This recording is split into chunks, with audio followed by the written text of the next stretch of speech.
When cowboys were robbed and murdered for money won at the Keno House, Wichita's popular Cowtown casino, they became suspicious of the owner and his gamblers. To find out who was trailing and robbing the cowboys, Wyatt Earp began making the Keno House his special beat.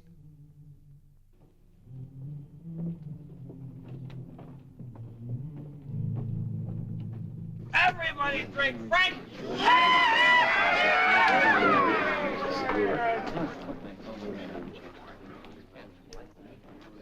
Evening, Wyatt. I was just about to send for you. Got a heavy winner, huh? Yeah. Puncher named Roy Blake. Just cashed in over 1,000. You talked to him? Didn't do any good. Said he could take care of himself. Said he'd like to see any Wichita stick-up artists try to take that money off him. Hey, Roy, what are you gonna do with all your money? I'm gonna take it back to Texas. That's what I'm gonna do. Oh, real patriotic! Hey, quiet. Roy himself has got a few words to say. I'm gonna spend this money on breeding stock. I'm gonna give myself a spread of my own. Hear that, boys? Let's think through a future cattle king. Future cattle king. I don't want no more to drink. I better be getting back to camp. Sure, Simp here and me will come right along. See that you get back safe. Yeah, sure. Shorty. Simp, old friend, I don't need no help.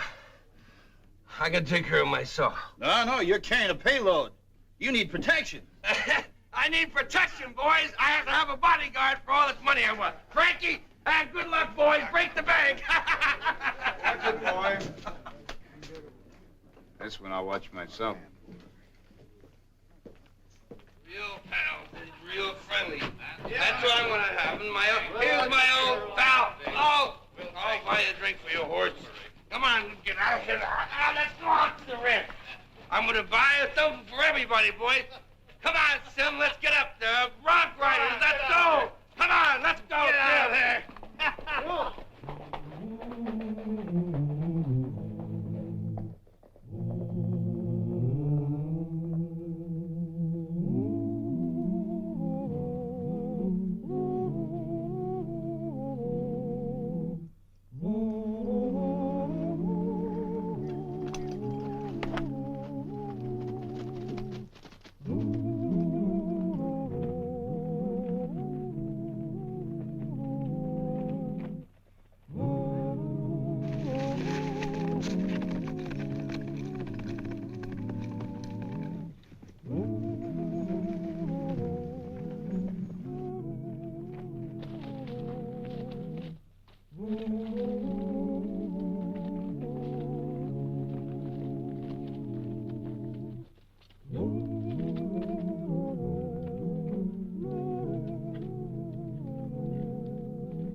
Morning, Marshal.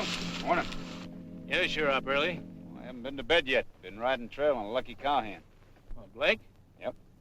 Yeah, we weren't at the Keno House, but we heard about him. Yeah, I figure he's safe now. He's across the creek.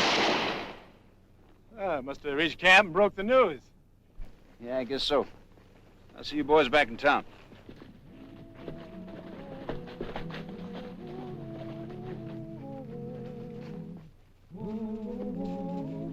Marshal!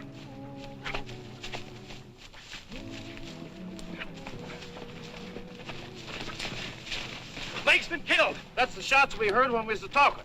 You seemed kind of interested a while ago, Marshal, so I thought maybe you'd like to see for yourself. Come on, show me. Come.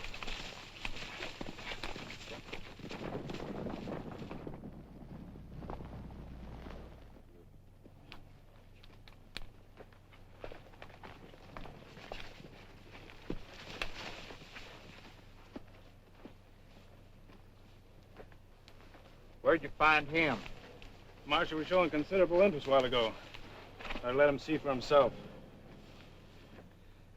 Got any idea who might have done him in, Mr. Earp? Aren't you the two who left town with Blake? What do you mean by that, mister? Simp, I'll do the talking. Sure, we were with Blake. We rode this side of the creek with him. He headed for his camp, we headed for ours. Did you hear the shot? Sure. We hot-footed it back here and found him right where he is now. You see anybody else? No. Some of the rest of the boys started drifting up about that time. I followed Blake as far as the creek. I figured he didn't need any more protection once he got the other side, among the camps, among his own friends. But the way things are beginning to look now, you boys are being bushwhacked by your own pals. Thought you were here to help us, Mr. Earp. Sounds now like you're accusing us. Why don't you go back to town where you belong? We don't need your help. Well, whether you need it or not don't make any difference. You're gonna get it. All right, Earp. Why don't you start off by trying to arrest me? Simp. You better take your friend down to the creek and cool him off. For once Mr. Earp appears among us as a friend, least you can do is give him a chance. Cody's right, Simp. For once, we'll have to assume the marshal's acting in good faith.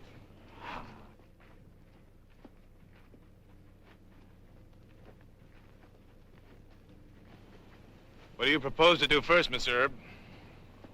I don't know yet. I'm not so sure I'd tell if I did. But so far, every man that's been murdered and robbed never had much of a chance to put up a fight. Every one of them got it closer to Cowskin Creek than they did to Wichita. Meaning? Meaning he must have thought he was among friends when he was killed. Think it over.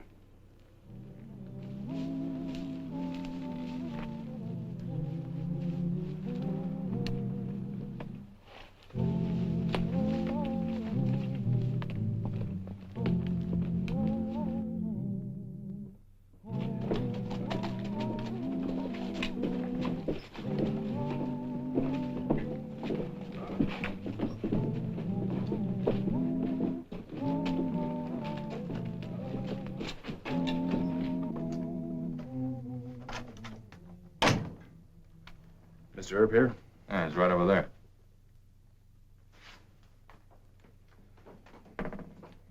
Mr. Earp? Remember me?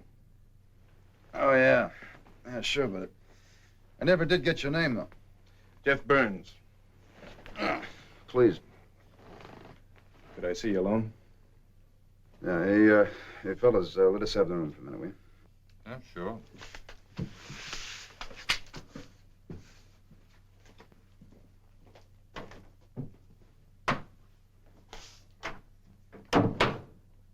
Getting any place with the robbers? No. That's probably because the Keno house hasn't dropped any jackpots lately. That's what I wanted to talk to you about. I got an idea. Hmm? It's simple. All you need is another big winner over there. If the bait's big enough, it ought to bring the robbers out. Yeah, well, I thought of that, but trouble is I can't find anybody to qualify for the job. Anybody from town look just like what it is, a setup. Needs a trail riding cowhand. I know. That's why I'm volunteering. Why the sudden change? The other morning at the creek, I had a feeling the boys were suspecting me. Well, I guess we feel about it like this. Fighting cowmen might come pretty easy to you, Earp. But robbing them, well, that's something else again. Thanks. Welcome. How do I get the job? You know what you're getting into? Those killers never leave any witnesses, you know. Earp, just like you, I figure these killers are in our camp. And to me, that's worse than if some Yankee were taking us. It's like treason. You want to get your bare hands on snakes like them. Okay, Callahan, you got the job. Let me give you a warning. Don't tell anybody about this. I won't. I mean that. You understand? Sure do. I really do.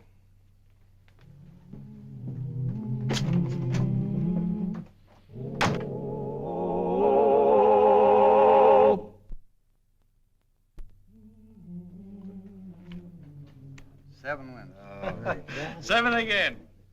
Well, I guess I win again. Oh, it's your night, Jeff. It sure ain't mine. I'm making no apology, Shorty. It's been a long time coming.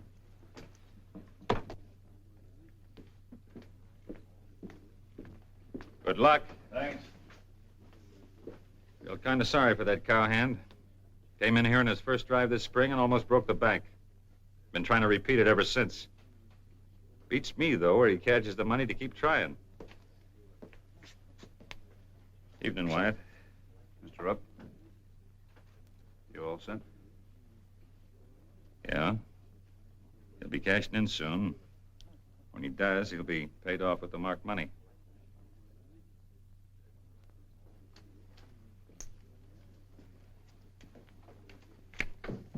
You win again. Well, that's it, dealer. I think I'll quit while I'm still ahead. Your lucky night. Big winners, huh? You bet. Those are not all the chips he's cashed. That's what you get for being lucky. Wyatt. I'm just lending this money in the interest of clean government. I expect it back. I'll do what I can, Mr. Rupp. Well, what if things go wrong? You mean if the robbers do get away with it? Yeah, who's going to pay? Guess I'll just have to spend about 5 summers working it out. Thank you, cashier. Thank you very much. Come on, boys, step up to the bar. Name it. Come on. Let's have a drink whenever you want. My money. How about a drink, Mr. Rupp? Oh, thanks. Everybody.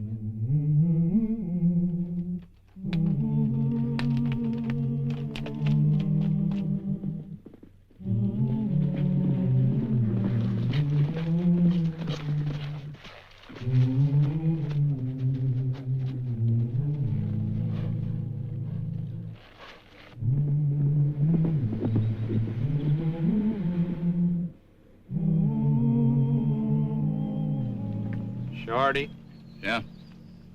you lose all the money tonight? Difference does it make? We'll have some more pretty soon. Thinking of all the money we'd have if you wasn't gambling all the time. Shh. Here comes somebody.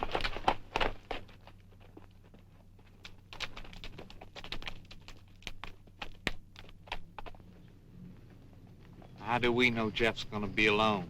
Maybe we should have robbed that one. Because he wasn't with his bunch tonight. He was by himself. Chances are he'll ride back to camp by himself. You got something better to do, maybe? I didn't mean nothing, Shorty. Stop picking on me. And stop being at me.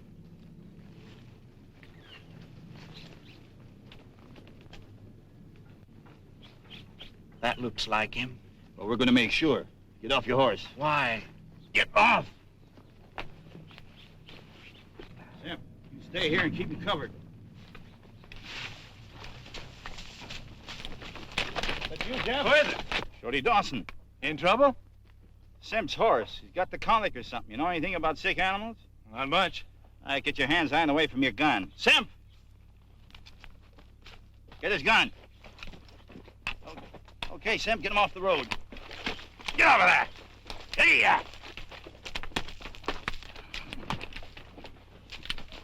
Sorry to trick you, Jeff, but we mean business. Yeah, I see you do. Get down.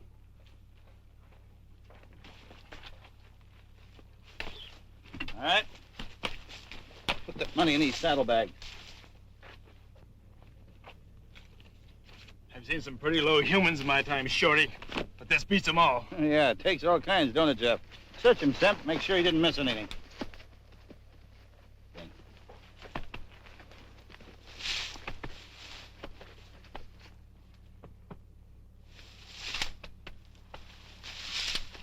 Ain't nothing left. Simp here's always wanting to be a gunman with a big reputation. Only he ain't fast enough. But he gets a big boot out of pretending he is. With me, it's different. I don't like killing. It's all yours, Simp. See you up the road.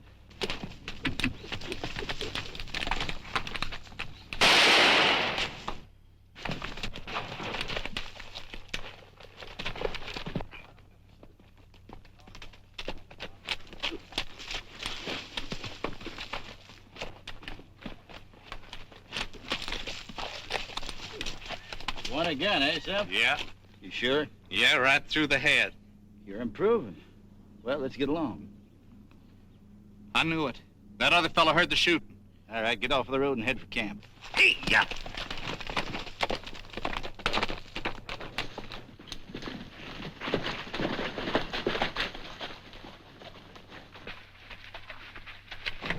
the trail here did you find, Jeff? Never seen it. Oh, you check the trail up there. I'll get into this. Come on.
Glad to see you alive and kicking, Jeff. How bad is it? All he lost was some hair. The bullet knocked him out. Well, the one I was after stopped running and played it smart. I figured I'd better check with you and then take up the trail first thing come daylight. Well, you won't have to look very far. Shorty Dawson and Sim Sheldon. If they think I'm dead, they'll be back in camp with their outfit same as usual in the morning. Come on, we'll get you back to town and get a fresh start tomorrow.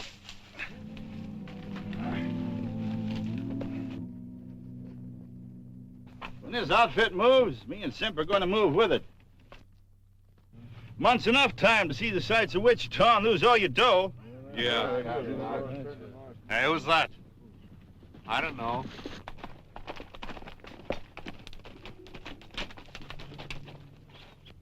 Middle one looks like Jeff Burns. Sure does. Hey, it is Jeff. Who's that other guy? Yeah, they are, those two. Shorty and Simp. You, take their guns. They're under arrest.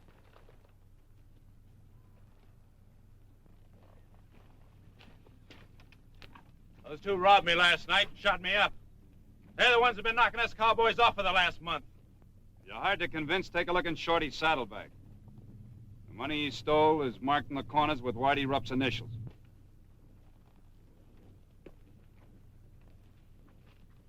He's right. There's a WR marked in the corner. Now take the guns like I told you. Sure beats all, don't it, boys? Harboring rattlers right under our own blankets? Why, even a coyote don't hunt its own kind. That'll do, Jeff. We come here to arrest him, not talk him to death. If the prisoners wouldn't mind, climb on your horses and we'll head back to town. You're our game, Wyatt. You're not gonna have him. You know how I feel. You'll have to swallow your feelings, Jeff. I'm taking them in. Get on those horses. Jimmy, start herding them back to town. All right, hold it! I think you know better than to make any gunplay, Jeff. All right, Herb. But it's not because I'm afraid of you. It's because you're here as kind of a friend. And this cow camp, rough as it is home. And nobody likes to mess up his home with dead visitors. I appreciate your hospitality, Jeff. Come on, get him going.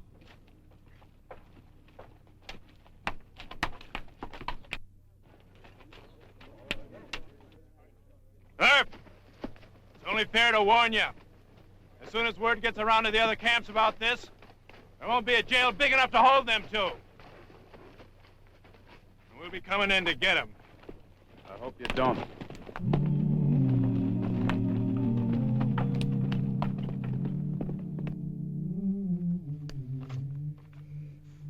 All there? Oh, every dollar, Wyatt. I'm telling you, sir, every businessman in town ought to be grateful for what you've done. Wyatt? The cowhands are gathering on the creek like they're fixing to raid the town. Huh?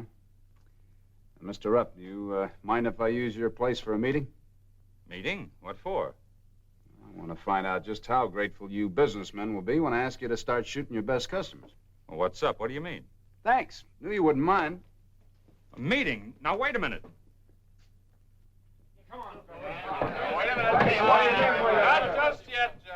meeting going on inside.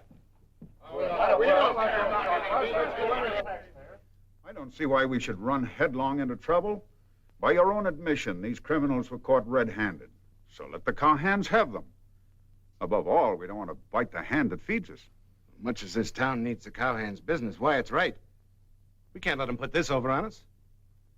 Look, when I first took this job, you offered me a posse and I turned it down. Now I need a show of force and I'm asking for it. Do I get it or don't I? You know where I stand, Wyatt. Me too. And I sure have a lot to lose. How about you?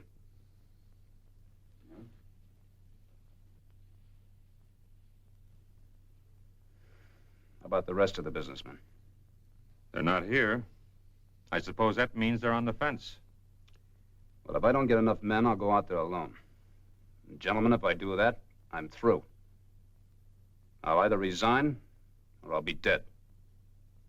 Which in either event will leave us entirely to the mercy of the mob. Is that what you men want? Then I'll close my newspaper as of now. The one record I'll never print is the day that Wichita turned yellow. Now, just a minute, Murdoch. I didn't exactly say I wouldn't.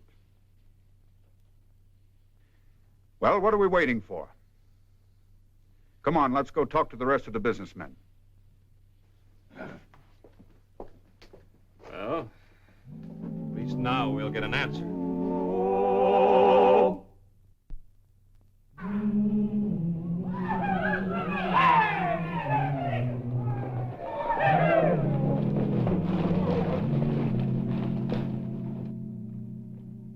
Hi, boys. Welcome to Wichita. Stand aside, Wyatt. You know what we're here for. Sure, I know what you're here for. You're here to have fun. That's exactly what you're going to get, Jeff. Any way you want it. And they're all your friends ready to give it to you. The merchants, restaurant owners, saloon keepers. Each of them with just one aim in life, and that's to give you gents anything you want.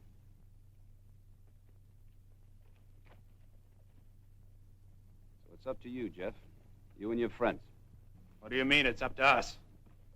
Whether you come into town with guns or without them. If you want to come with them, you have to come shooting. Today you got a choice. We didn't figure the whole town would turn on us, Jeff. This is different. You heard the marshal. How do you vote? No use running head on into a militia. Them two robbers just ain't worth the risk.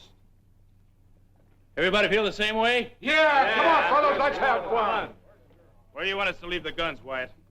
Just drop your belts in the street, Jeff. You can pick them up at the Texas house on the way out of town.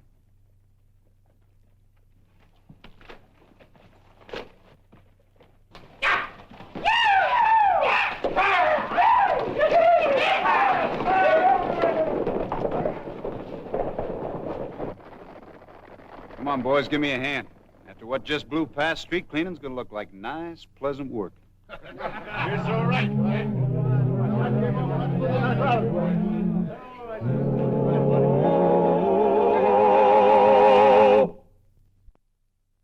Well, he cleaned up the country, the old Wild West country. He made law and order prevail.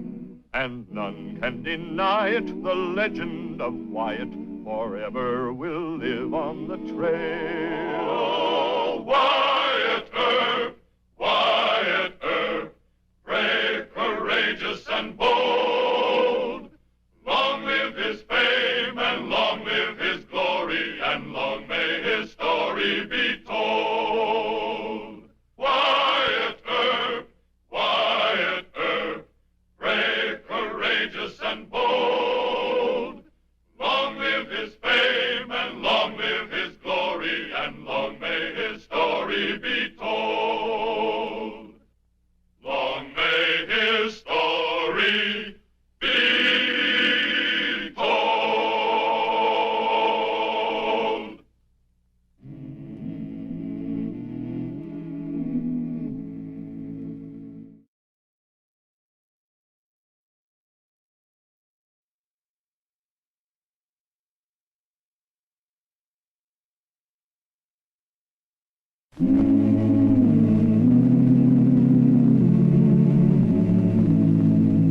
Wyatt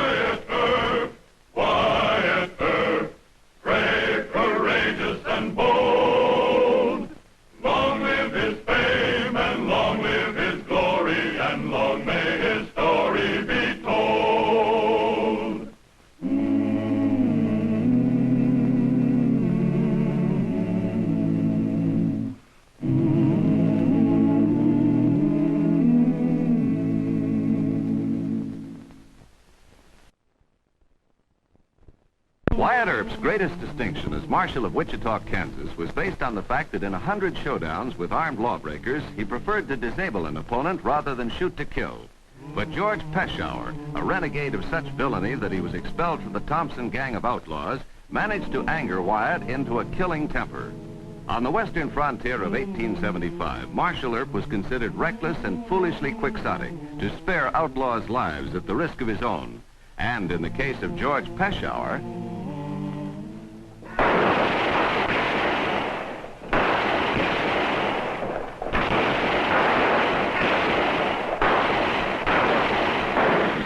All right, men. Check in your guns quick. When Earp shows up, nobody knows nothing about this hoorah. I'm in town on business, but Rawhide and Deacon Earp, that's my pleasure. I beg your pardon. Are you by any chance Mr. George Peshour? That's right. You must be that English fella. Oh, you can tell? Don't worry about it, son. Time you spent a couple of months on that spread you figured on buying, you look like a cowman same as anybody else. I shall try to be, Mr. Peshour. What do you say? Let's go in and get a drink. Thank you. I'd like...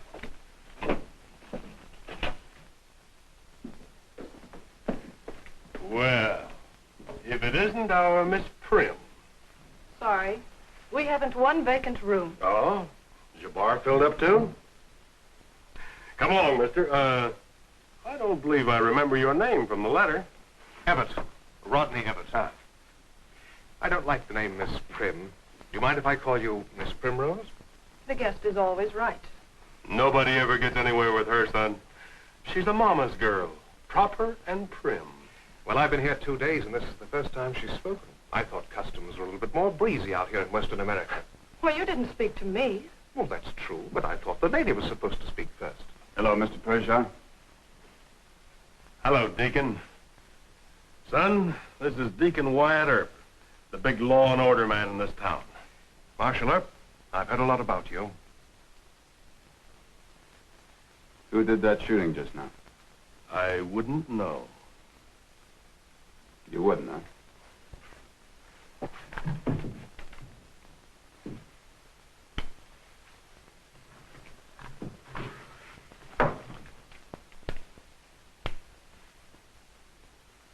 You're a liar. Still want to say you don't know anything about it? Look, Earp, you run it over me and Chad Pierce once in Ellsworth. Don't try it here. Now, you didn't see this shooting. Try and find a witness that'll say they saw me. You're still a liar. Now, gentlemen. Aren't those fighting words here in Western America? Come on, son. We got business to talk over.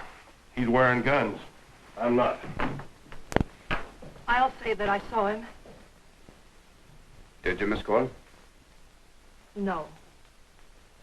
But if it'll help you put him in jail, well, I'm morally certain that he and his crowd did it. So am I. But you stay out of this. Mr. Peshour is a real nasty man. Is that, Englishman a friend of his? I don't know. Mr. Evatt checked in yesterday. Well, they couldn't be friends. Mr. Evatt looks like a newcomer to me. Yes, he is. Well, I guess he's over 21. Say hello to your mother for me. Mr. Earp. Look, there's nothing I can do, Miss Coyle. But you know that man's going to cheat Mr. Evatt in some way. Why isn't Peshour the one that Ben Thompson refused to ride with anymore? Yeah? Then Mr. Evatt's in real danger. Well, he's liable to be bilked out of some money, yeah. Well, can't you warn him or tell him that... Look, the British are as stubborn a group as we have. A lot of them have bought ranches in Texas and Arizona territory. If they've been cheated, they kept their mouths shut and worked their own way out of it. Don't you worry about him. He'll be all right. You just help your mother take care of this hotel. Now, these two sections have year-round grass. The little stony creek runs right through the middle of the place. Well, it sounds ideal for cattle. She'll carry 5,000 head, easy. Well, where do I buy the cattle? From the same place you buy the ranch. George Peshour and Company. Good. Oh, that simplifies matters. I'd like to see the place. Could we ride down there today? Well, not today, son. It's 150 miles. 100? Well, that would be a bit of a gallop, eh? I say, young chappie, you must be a blinking Britisher. Why, yes, I am. Fancy that. And how's your fuddy-duddy old queen? You take that back and apologize to my friend. I'm apologizing to no one. Kings, queens, or even you. No.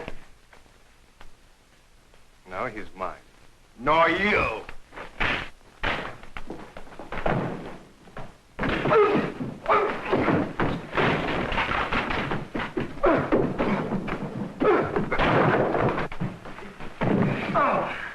Stop it!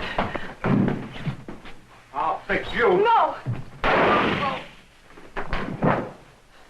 Mr. Erb!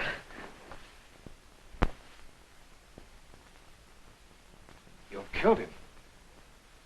I had to. He'd have got you. Yes.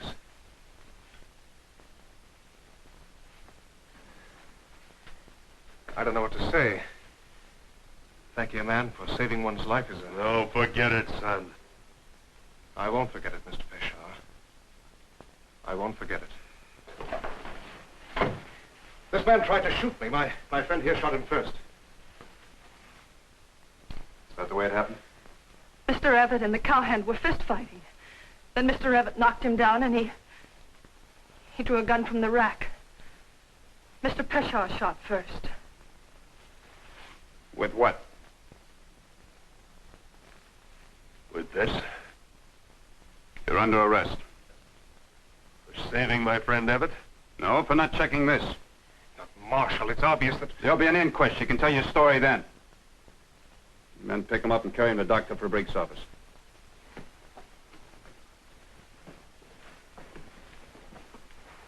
He doesn't need a doctor, he's dead. Dr. Fabric is also our coroner. Come on, we'll take a walk over to the jail.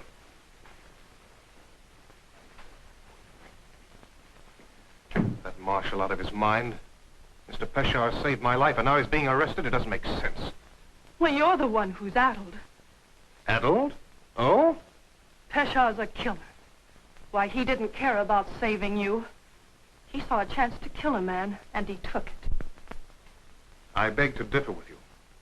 And now, if you'll excuse me, I'll go bail for Mr. Peshawar. Wait. Just answer one question, please. Of course. Is Peshawar trying to sell you something? A ranch and some cattle? You American woman. It's amazing.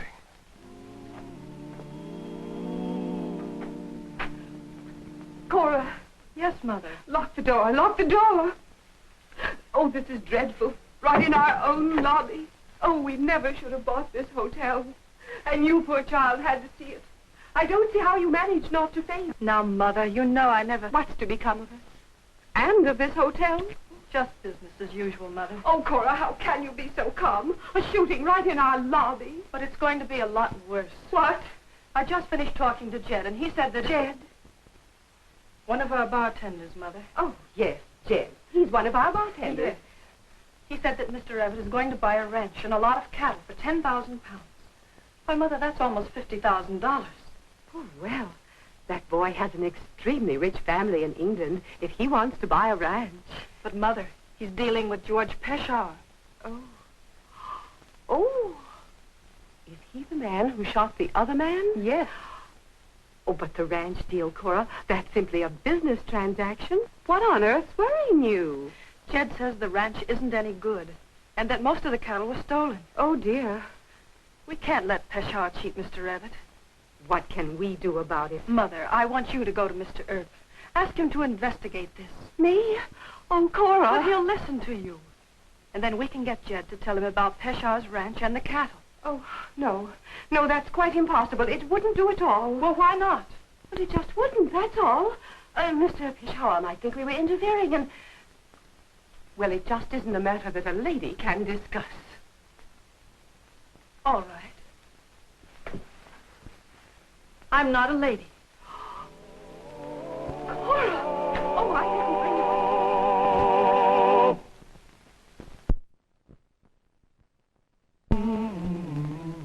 you. Here's the bail money for my friend.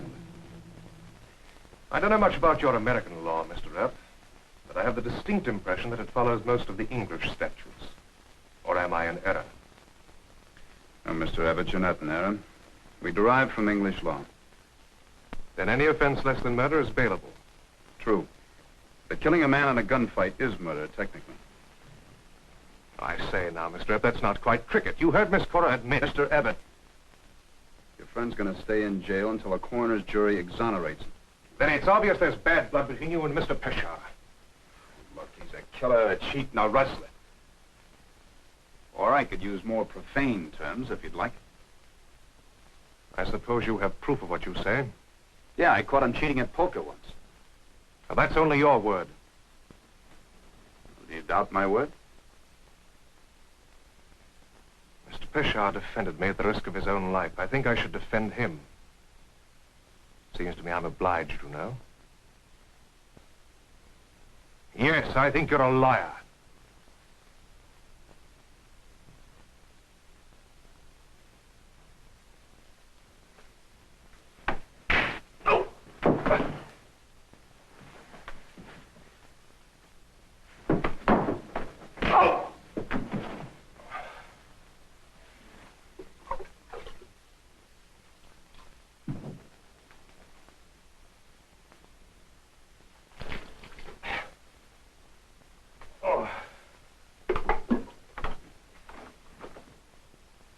Marshal Earp, what happened? We had a bit of a row.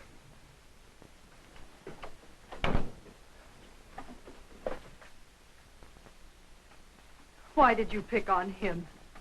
Peshar's the one that ought to have his head knocked off. It was a beautiful right punch.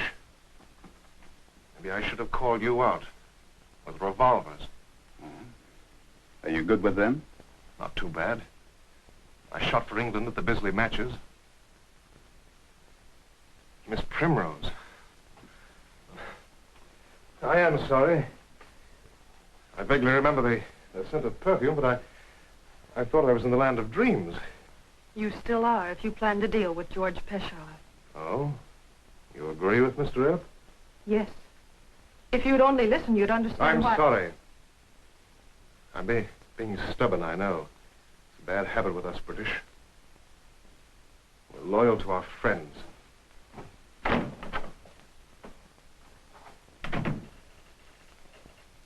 I tried, Miss Cohen.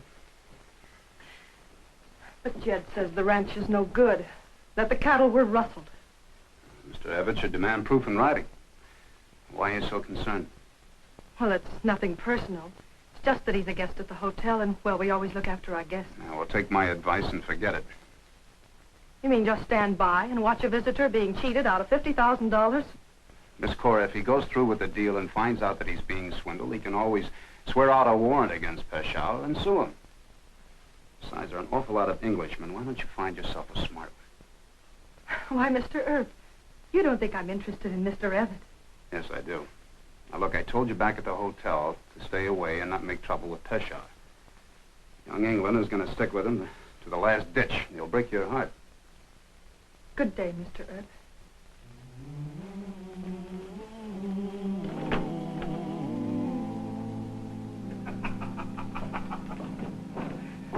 We sure made a monkey out of Earp. Justifiable homicide. Even old Dr. Bink gave him what for. I wasted the coroner's time. Hey, I've been waiting to ask you. Where'd you get that bruise on your jaw? Oh, a bit of a shandy-gow. Earp, he done it? Well, it's all over now. I suggest we forget about it. No, we won't forget it. Hey, Deacon. Big John Law. Punching my young friend Evett. You want to make that your business? I want this young man to know that you're not a fair sample of an American. When you're not wearing your guns, you're as yellow as a buzzard's beak. I'll take them off. Now, leave them on. And when you and I meet, I'll be wearing mine. You do that. Is Mr. Earp afraid of you?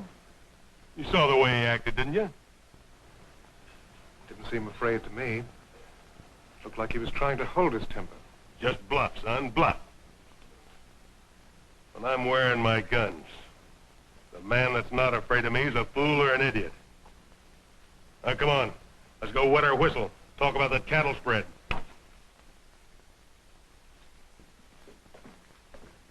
Well, Miss Prim. I'll be with you in a moment, Mr. Peshawar. No hurry at all, young man.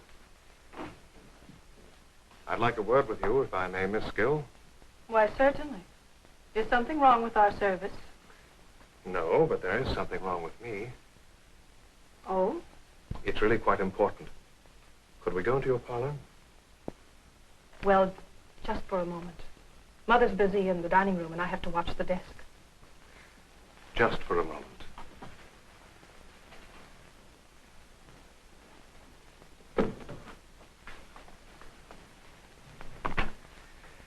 I'm afraid I'm a stubborn coot.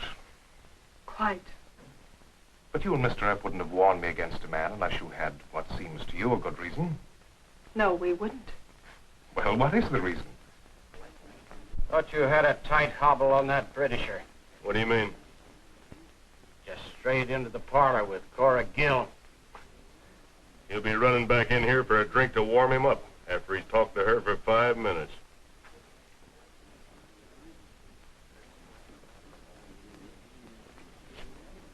And Mr. Epp says that you should ask for proof of everything in writing. I haven't any proof. You must think me quite a simpleton.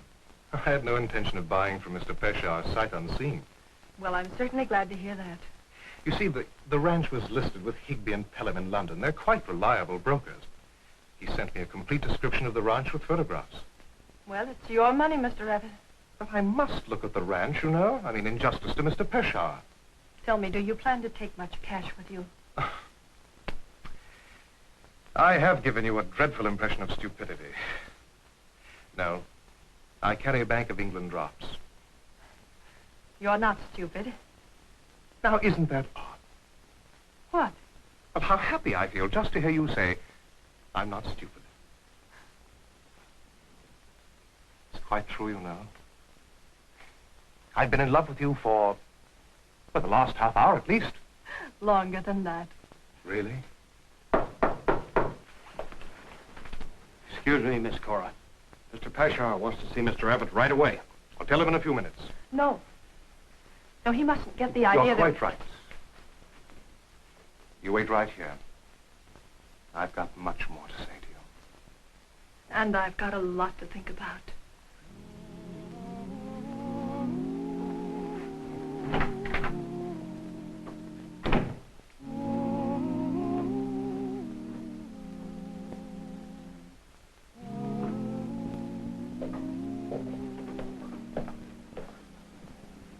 You wanted to see me? The paper just came out with a bad weather report for tomorrow. Oh? I think we'd better hit the trail, son. We can cross most of the creeks before the rains flood them. Well, when would you want to leave? Right away. I'll have to go upstairs and pack my gear. Oh, I'm sorry to rush you this way, but when it rains this time of year, that trail gets mighty bad.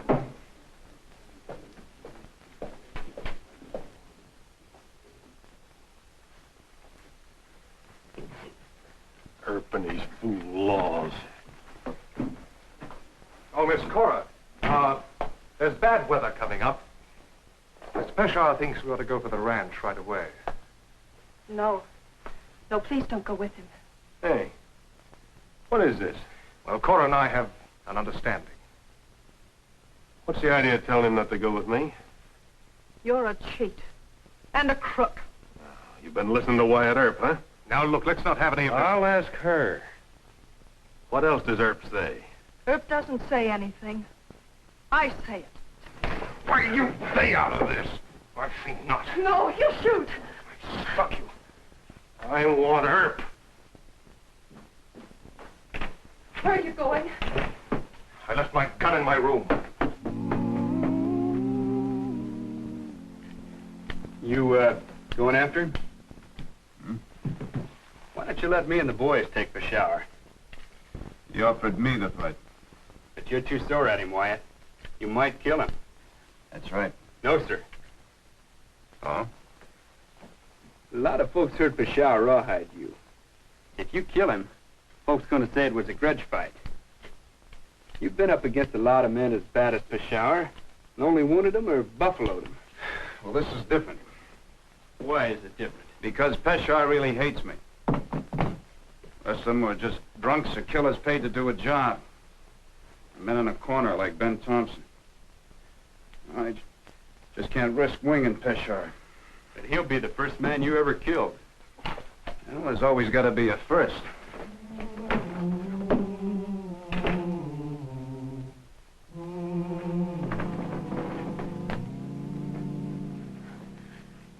Oh, no, you're not.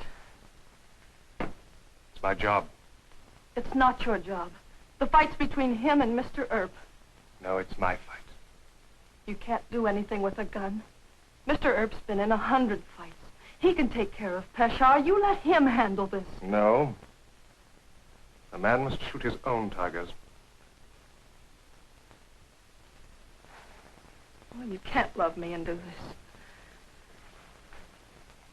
I love you very much.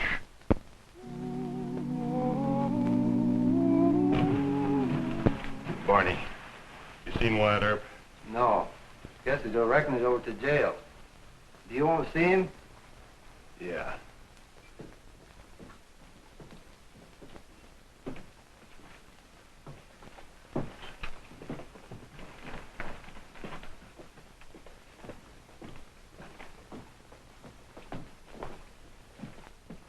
Yeah, I want to see him.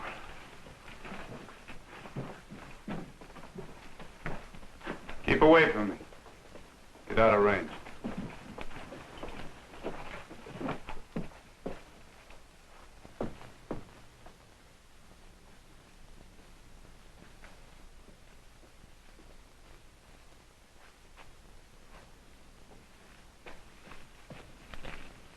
Mr. Ennis, stay out of this.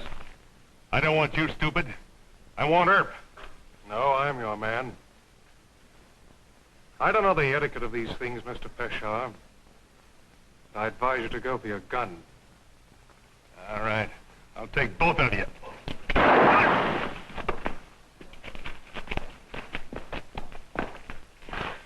Why'd you butt in? Well, it's my job. He's not dead, is he? No. Where'd you aim? Shoulder shot? You hit him in the chest. Why don't you aim for the heart? Well, I had to spare his life. He saved mine, you know. All right. Take him on over to Doc Fabric's office.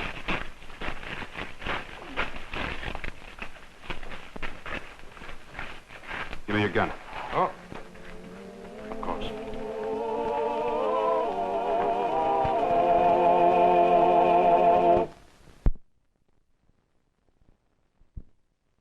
There, dear, there's no need to carry on so.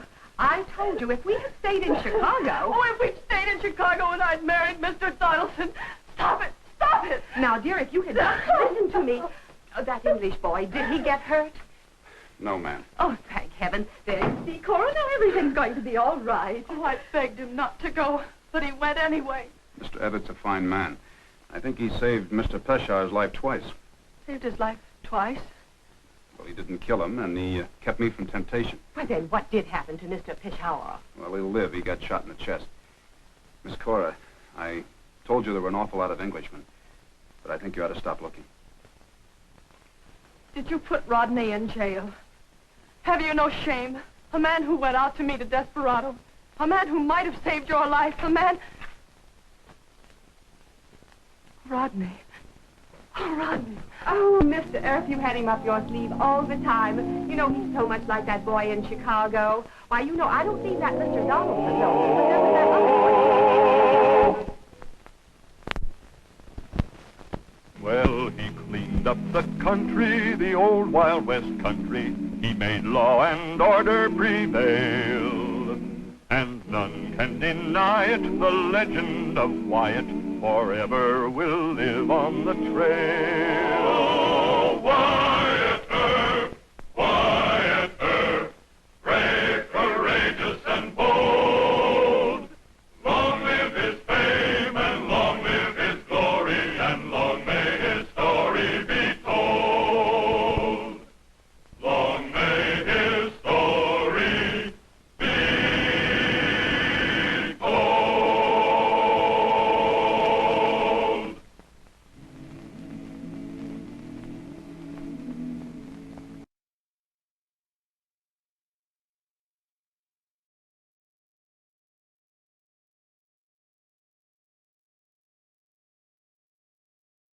Wyatt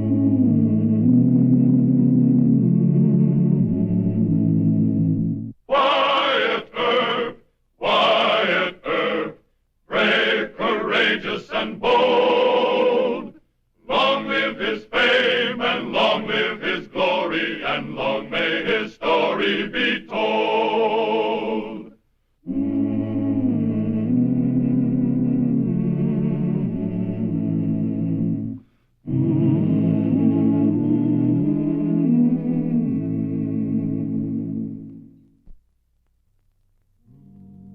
Wyatt Earp, as Marshal of Wichita in 1875, had gone against hardened killers like Manon Clements and John Wesley Hardin, mature men with a lust for blood and a quick hand on the grip of a Colt 45. But there was a group of desperados, most of them 18 or 20 years old, who styled themselves Billy the Kid or the Pecos Kid or the Comanche Kid. A few of them were like young Lonnie McVeigh, known as the Kansas Kid, who found himself hounded by a reputation and driven toward death at the end of a posse's rope.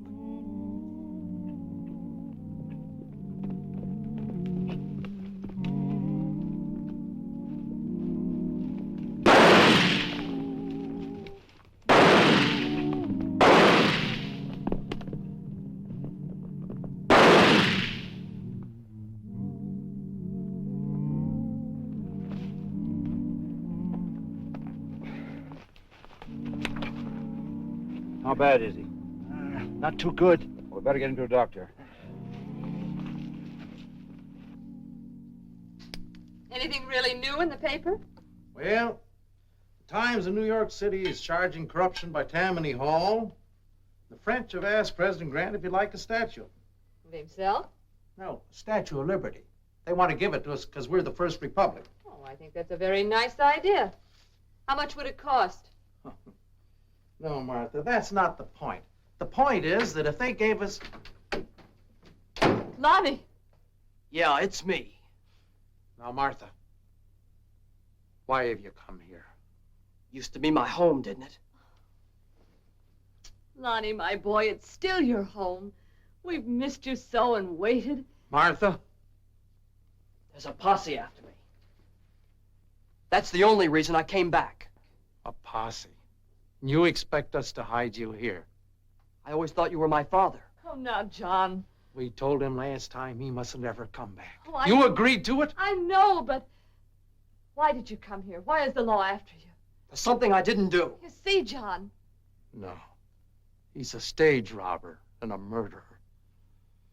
Get out. Not right now. Please, John.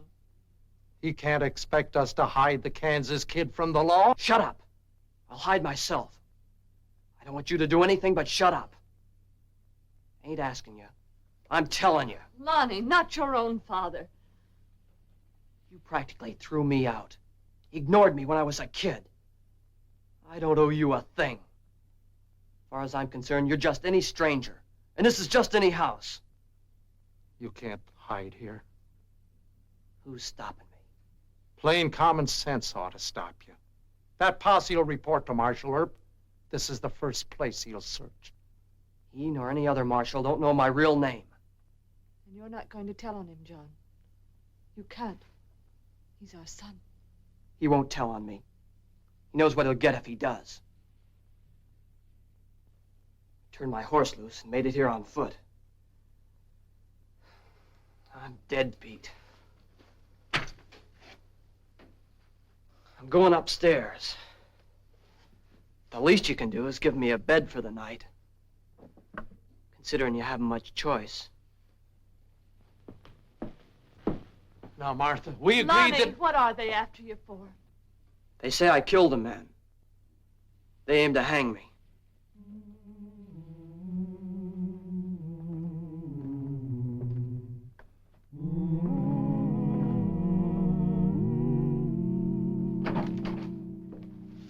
Marshal Earp, this is Sheriff Osborne from Kingman County. Howdy, Mr. Earp. These are my two deputies, Larson, Jones. Glad to know you. A long way from home. Yeah. They chased the Kansas Kid into town, but he got away.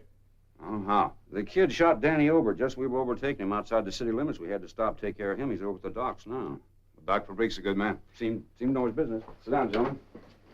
How do you think the kids hold up in Wichita? Huh? Oh, he has to be. Rode in here not more than half an hour ago. What's he wanted for besides wounding one of your deputies? Well, he killed a Wells Fargo guard in a stage holdup outside of Kingman City. I'm having some of these printed up. The Kansas kid. There are a dozen kids this and that. What's his real name? Nobody knows. Works out of the brush country. Never comes into town, huh? If he has, he's sure got sense enough not to brag on who he is. But you men can identify him? We got close enough for that. He's slender, brown hair, brown eyes, good-looking kid. Marshal Earp, we picked up a stray horse that was wanted on Cross Street off Douglas Avenue. I got him outside. That could be the kid's horse. Let's take a look. This is the one right here. With the blaze, 3 white stockings. Belongs to the kid, all right. Looks like he was traveling light. A long ride. Looks like an old saddle, too. About 8 or 9 years, I'd say. Uh-huh. This saddle maker's mark might give us a lead. Looks like old man Gentry's. Here in Wichita? Yeah. We'll take the horse on down to his shop. You and your men might as well get some rest and something to eat. Any objection to my going along with you, Mr. Earp? What happens there is, old man Gentry may not want to talk in front of strangers. Okay, you're the law in Wichita, so long as we get the kid. If he's here, you get him. Come on, boy. Who is it? Your mother.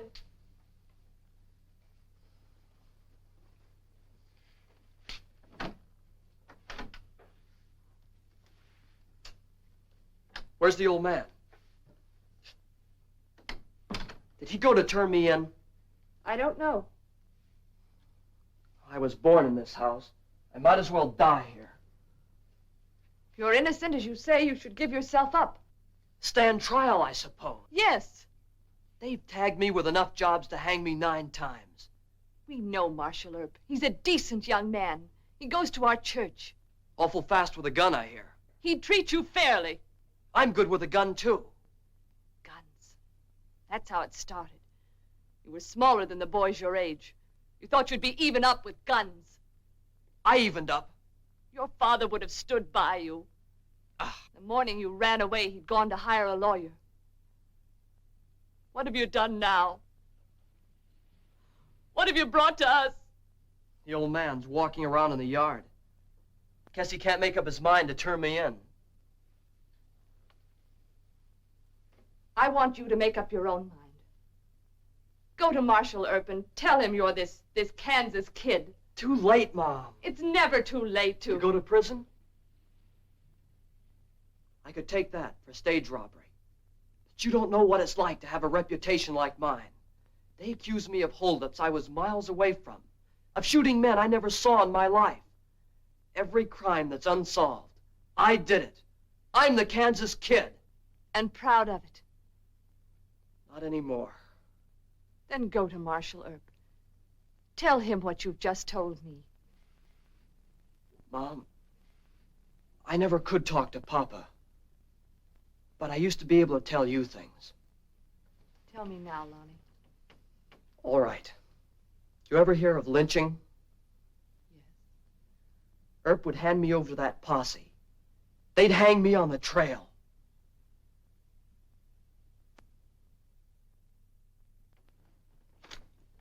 That your saddle, Mr. Gentry? Yeah, I made it. You remember who bought it? Forget. You keep a record of all your sales, don't you? No. Look, Mr. Gentry, Wichita is a small town. The boy that rode that can't hide here for very long. Now, if you know who it is, the kindest thing you can do is tell me. How do you figure that?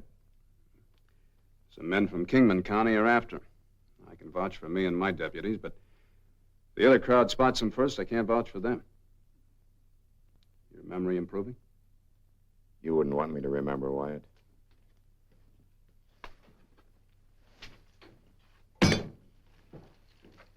Some friends of mine involved? Good, decent people.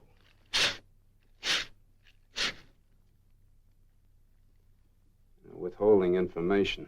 like this may lead to the arrest of an outlaw. You know what that means? Jail? You wouldn't go that far. Yes, I would if I had to. Come on, you might as well tell me. I'm going to find out anyway. Okay, Wyatt. I tried to protect a good family. John McVeigh bought it from me. John McVeigh? I'm looking for a kid that's 18 or 19 years of age. Does he have any children? He had a son, if you must know. I almost wish I didn't have to know. He's their sorrow, Wyatt. Make it as easy on them as you can. Yeah. I'll be back for that later.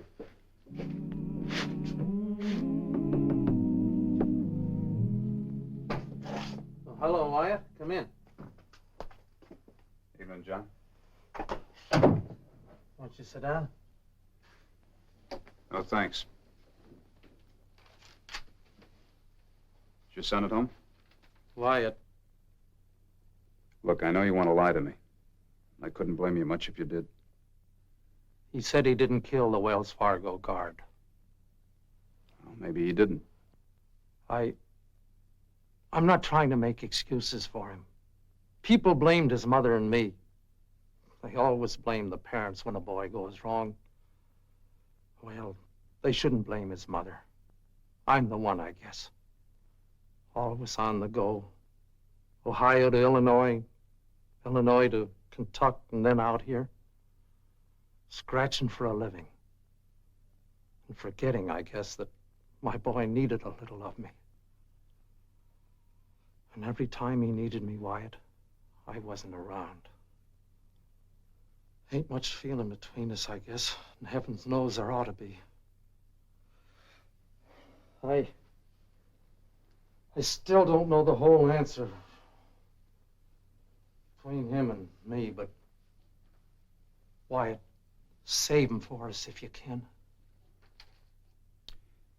I'll do what I can, John. Now I have to arrest him. Where is he? Oh, not alone, Wyatt. He's got 2 45s. Give Mrs. McVeigh a little time. Perhaps she can talk him into... All right, Marshal Earp. Come and get me. No, Lonnie. He's our friend. No friend of mine. I'm sorry. Take it careful, Earp.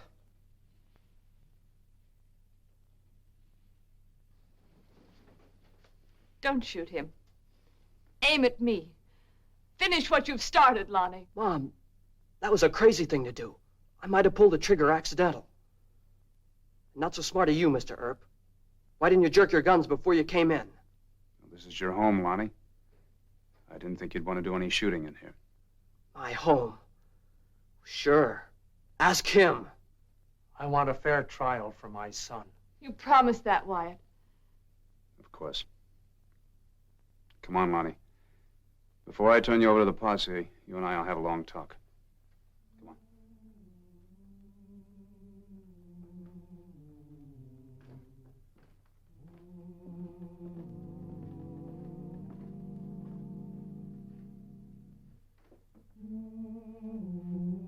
Goodbye, Mom.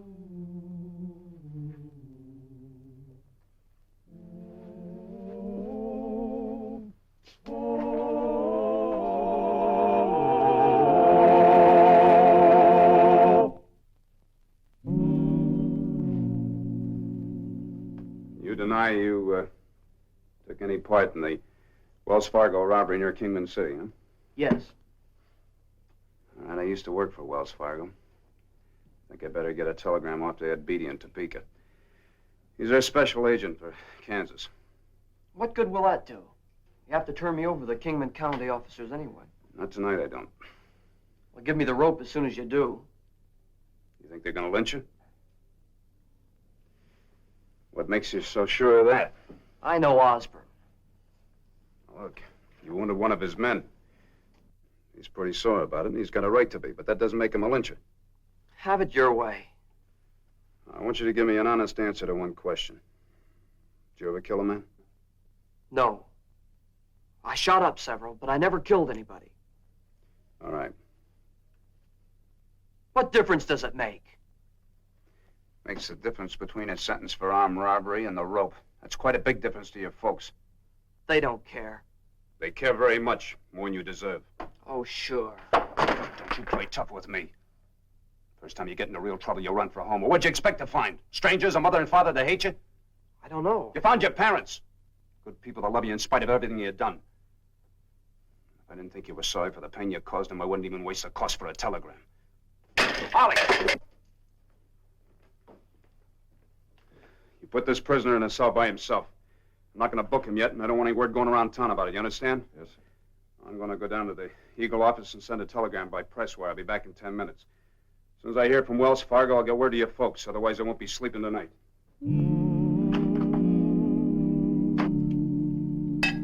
Well, we better get back to the jail. See if Earp has tracked down that saddle mark. I don't trust that Earp fella, Charlie. Why didn't he take you along? It's his town. Hey, you're the lawman from Kingman City that's after the Kansas kid. Yeah, you seen him? No, but Marshal Earp sneaked a young fella into jail. Maybe he's pulling a fast one. Oh? I got a good look at the kid. Slender, brown hair, brown eyes? Yeah, that's him. You just bought yourself a drink. Well, thanks. Sit down, boys. We don't want any trouble with Earp. He's against lynching. Oh? You aim to swing the kid? Just as quick as we get him away from Earp and out of town. But we're going to have to play it smart. You sure Wyatt won't turn him over to the posse? John! Of course he won't. Not till he hears from Wells Fargo. Is there some legal trick they could work? No, Martha. They're officers of the law. Why should they want to work some trick? Because I'm going over to that jail. Now get hold of yourself. Wyatt'll think we don't trust him. I trust Wyatt, but not those Kingman County men. Lonnie told me something. What? There won't be a fair trial. Lonnie says they'll lynch him.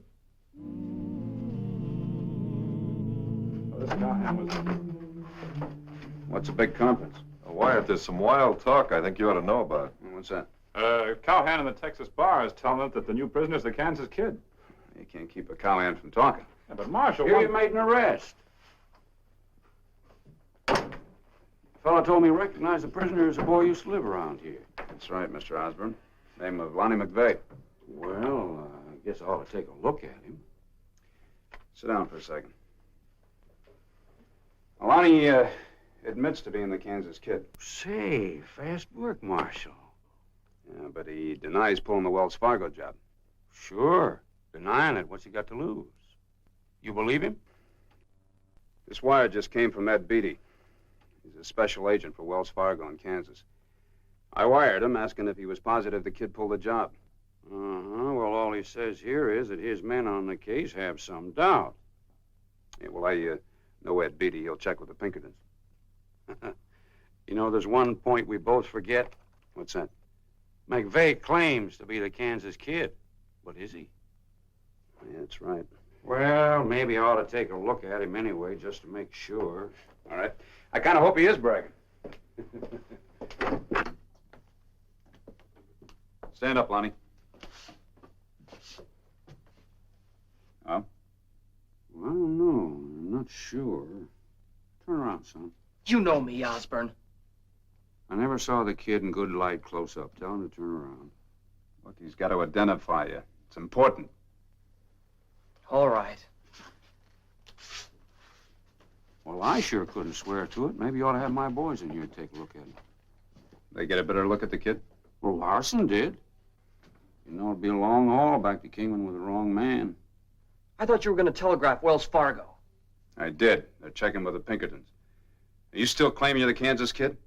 Osborne knows I am. This is just some kind of a trick. Maybe you're the tricky one. If my boys aren't any more certain than I am, we're wasting time. Well, it's just common sense to have them identified. For your sake, I got to be positive. Go get your boys.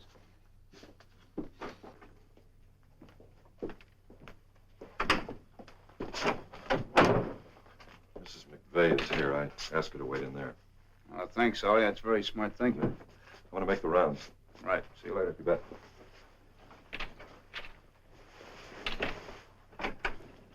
Come in, Mrs. McVeigh. Sorry to keep you waiting. That's quite all right. Would you please sit down? Thank you. You're not going to let them take him away. No. As a matter of fact, Mr. Osborne's not too sure that Lonnie is the Kansas kid. Not sure. He might be bragging. Well, see, Lonnie thinks that Mr. Osborne's up to some kind of a trick. But he's wrong. You see,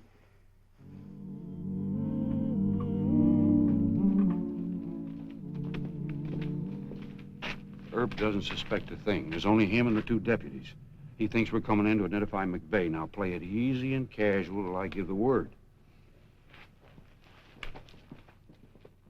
whether Lonnie's telling the truth or not, Mr. Osborne doesn't act like a hothead or a rope slinger to me. But anyway, I'm not going to release the boy to Mr. Osborne until I hear from Wells Fargo. Oh, God bless you for that. His father and I are so grateful. Wyatt, Osborne and his deputies are headed up this way now. Oh, good. Oh, Mrs. McVeigh, would you mind waiting in the other room a moment? I'll be right with you. Here they are. I got a hunch it's just a fool kid trying to build himself into a desperate character. Could be. Well, let's take a look at it. Hold it. Looks like I guessed wrong. Yeah. Bring him in here. Go ahead.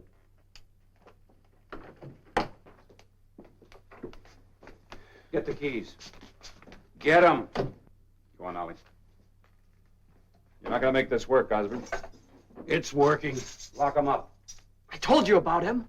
Save your breath, kid. You're going to be needing it. Well, hurry up. Don't be all day Larson. Come out of there, kid. What are you going to do with me? You know what we're going to do with you. Hey, let go of me. Let me go. Lonnie, what are they doing? They're going to hang me. Stop it! Turn him loose! Stop it! No! Mrs. McVeigh, come in here. What? Why have they taken him? Never mind that. Just get the other set of keys. They're in my desk, right-hand drawer. But why are Just they... get the keys.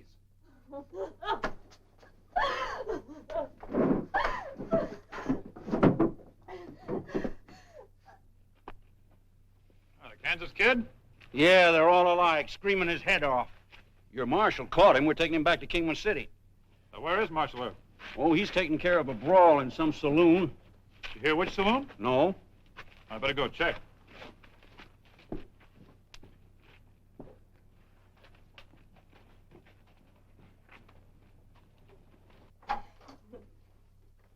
The keys, I can't get it open! The keys?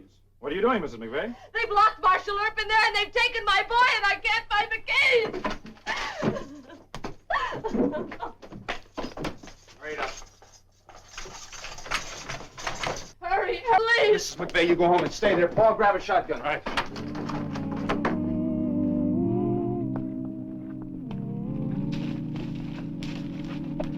There's a good tree over there. Let's get this job done before Earp butts in.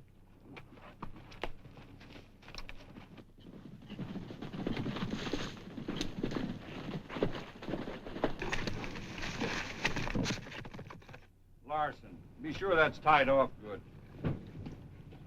What's the matter with you, Jones? Let me have that thing.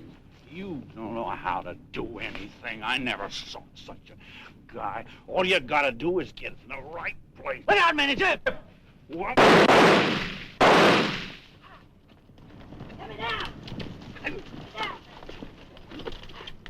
Let's go.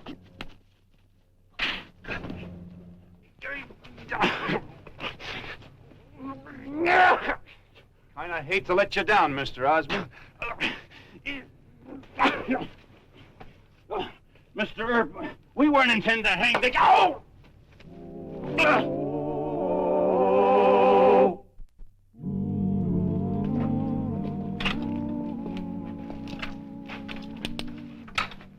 Don't worry too much, Mrs. McVeigh. With the Pinkertons clearing him of the murder charge, all he has to face is a charge for robbery. That's easy medicine, Mom. I can take that.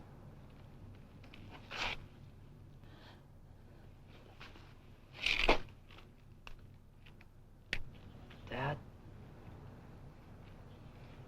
Good luck, son.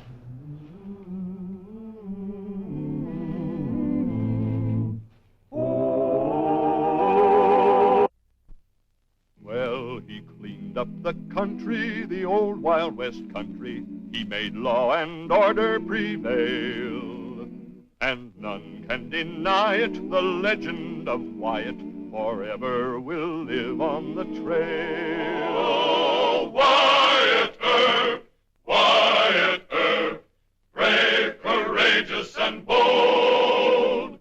Long live his fame, and long live his glory, and long may his story be told. Long may his story be told.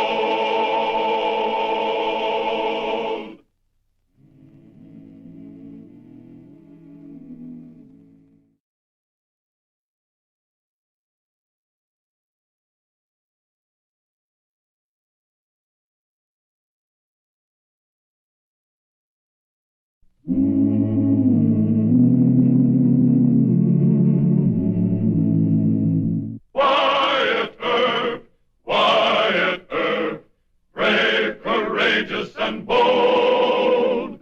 Long live his fame, and long live his glory, and long may his story be told.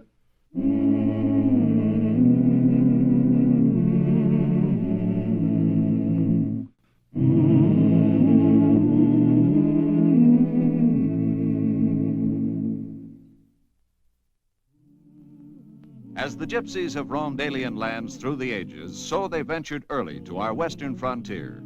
For the West was horse country, and the gypsies were horse traders, and sometimes horse thieves. The day came when Wyatt Earp had to decide which. I don't come all the way to town unless it's important. You know that, Bud. Another good horse disappeared last night. It belonged to George Irons here. Tell him what happened, George. I sent the horse into town after supper with my wrangler, Casey. He stopped to light a cigar, and a man wearing a mask clubbed him. When I come to, the horse was gone. That's the 7th good animal that's been stole this fall. Now, George and I called you men together to decide what we're going to do about it. What about the law, Bud? We're paying this Marshal Earp pretty good. This marshal ain't located one of your stolen horses. When there wasn't any law at all in this country, we knew how to handle horse thieving. And I'm one who ain't forgotten. Do you have any idea who's responsible? Sure. Casey found this at the West Fork last night. That's the mask of Russell War. It's a cheap bandana dyed black. I dipped it in some boiling water and soaked some of the dye off. Here, take a look at it. Purple and green around the edges. Now, where have you seen folks wearing purple and green around here? Well, gypsy women out at Cassin's camp. Seems like we ought to go out to Cassin's camp and have a look around, don't it? If George Irons' horse is out there, we might just knock this around some gypsy's neck. That ought to take care of horse rustling around Wichita for a while. That was our idea in calling these men together, wasn't it, George? That was our idea. All right. Let's go out to the corral and get our horses.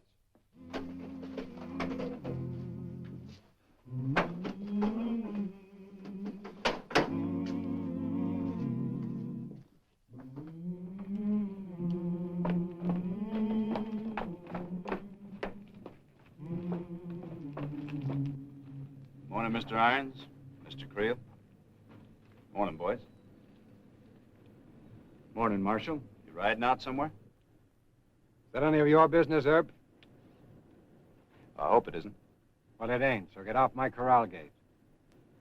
Now, look, I know where you're headed and why you're headed there. I'm going to ask you to cool off and think it over. You aiming to stop us? Yep. You hired out to handle horse thieving, among other things around Wichita. You haven't done it. So? So, maybe we can handle it better. Like stringing up a gypsy? Yeah.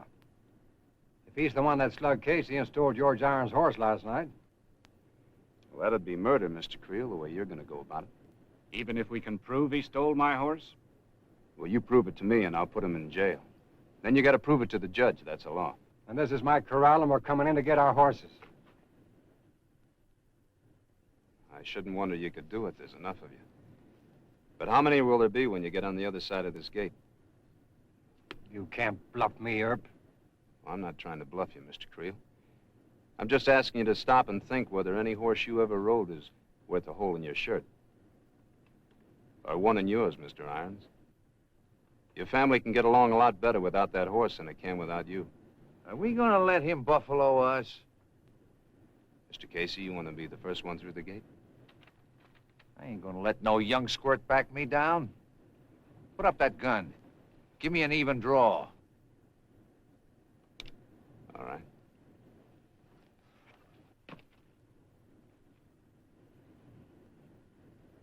Go ahead.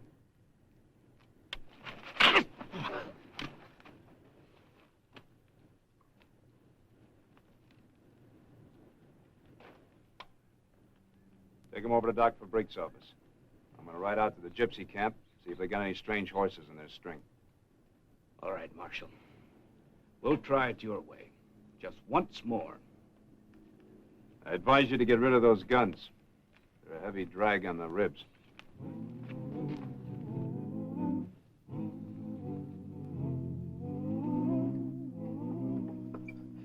Get off.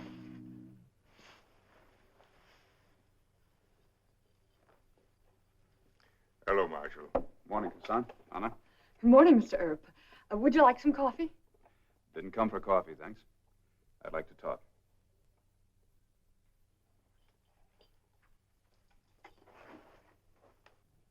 It's not very much like the old buffalo hunting days, is it? Not much. I see married life kind of settles a man. Did you come here to talk to me about married life? No. As a matter of fact, I'm in a little trouble. I hope I can help you, as you have often helped me. I think you can. How? Well, by answering some questions. Another horse was stolen last night. Right in the edge of town. I know. A roan off of George Iam's ranch. How do you know about it? We have ways of knowing things. There is no roan horse on this ranch. You can look around if you like. No, I've already looked. Hassan, what do you know about these wagon families living on your land? You know I don't discuss the affairs of my people. No, they're not really your people.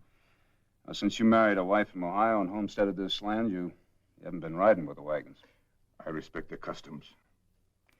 Well, we've got an old custom in this part of the country for horse stealing called hanging. I don't respect it. But if the rustling keeps up, I don't know what I can do about it. We did not steal that horse last night. What about the other 6 horses that disappeared lately? No. You give me your word as a friend or a gypsy? A friend. All right. But the ranchers think differently.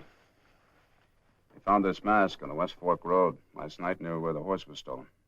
Gypsies don't need masks to steal horses. That proves we did not do it. It's an old trick, Marshal. Someone trying to throw suspicion on us. Suspicion in my eye. They can use this as evidence against you. Well, you'd have had a gang of visitors carrying guns and ropes if I hadn't stopped them. In a gypsy camp, every gun in every wagon is loaded. Hassan, whether you're my friend or not, you don't want to pitch battle against the ranchers. They'd kill half your people. I thank you for preventing it. Look, will you help me find out what's happening to these horses? No, I don't dare. I'll back you up. I'll make you my special deputy. Don't you understand? The law is an enemy that hounded the gypsies in every land. I cannot work with the law. It is forbidden. You mean your own people would dry gulch you? Take your choice.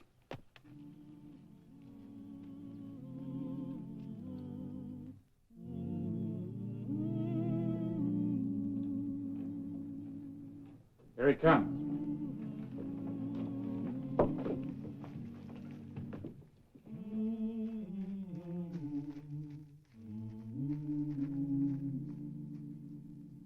All right, Marshal, did you turn up my horse? Casson said he didn't steal any horses. We know all about you and Casson, Earp. He's an honest man. You back to gypsies and we go on losing horses. Is that it? No. But since we don't know where to go to find the rustlers, maybe we can bring the rustlers to us. Try staking out a couple of good animals. Decoys, eh? That's right. Close by town where I can keep my eye on them. Might work. Nothing else has. Mr. Irons, will you lend me a couple of your horses for the job? Why 2 and why mine? Because you raise the best stock in Kansas and because we got to stake out something the rustlers can't resist stealing. And the marshal's office is going to be watching them? Yep. Then you better use somebody else's horses. Hold it. I don't think you meant that, did you?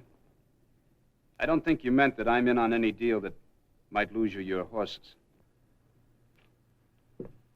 I don't recall saying you were in on it, Herb. But I do know valuable stock's been disappearing, right under your nose. Make you feel any better if I appoint you special deputy for the job? I've got a ranch to run, Herb. What about your wrangler, Casey? He's been with you for over 9 years. You ought to trust him. Casey, you heard the marshal's proposition. Want to work with him a couple of days? Sure, why not? Make it a crack at whoever slugged me. All right. Now, it's to your men's interest to keep this quiet. So keep it among yourselves. All right.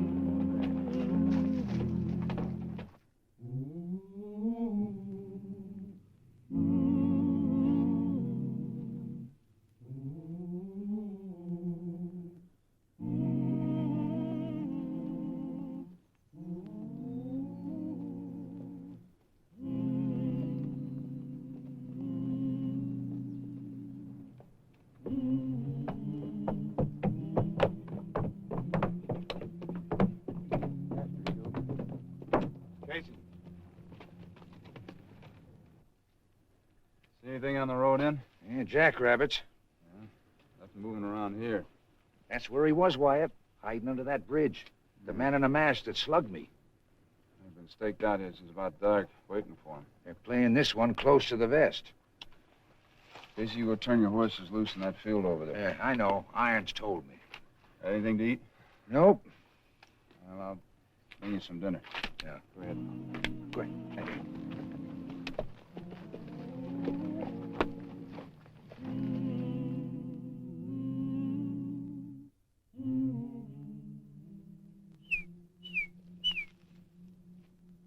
Bud Creel. Come on in. Any sign of him? Nope. The Dutchman wants you in town, Herb. Some cowhands are getting glued in this place. You want to watch with Casey? I don't need nobody. I'll watch till my night stage goes out, just after midnight. I'll be by later, Casey.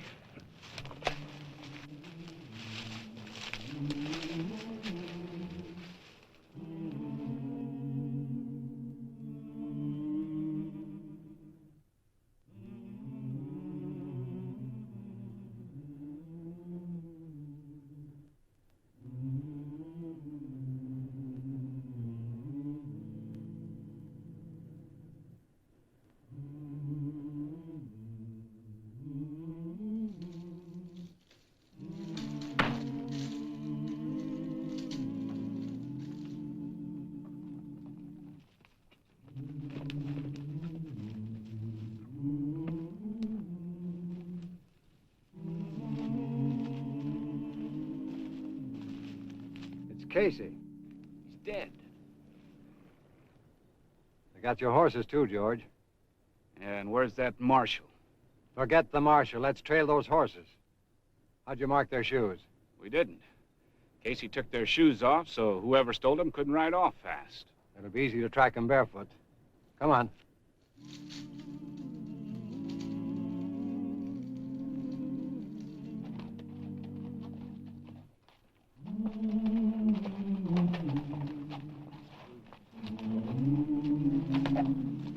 Look at those tracks.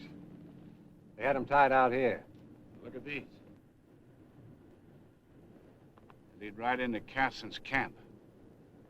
But there he is, the roan. Right out in the open. Why, those gypsies... Take it easy, George. There's a dozen guns in that camp. Hadn't we better go back to town and raise some riders? You can do anything you like, but that's my roan horse. Him and me go back to town together. Get out of here.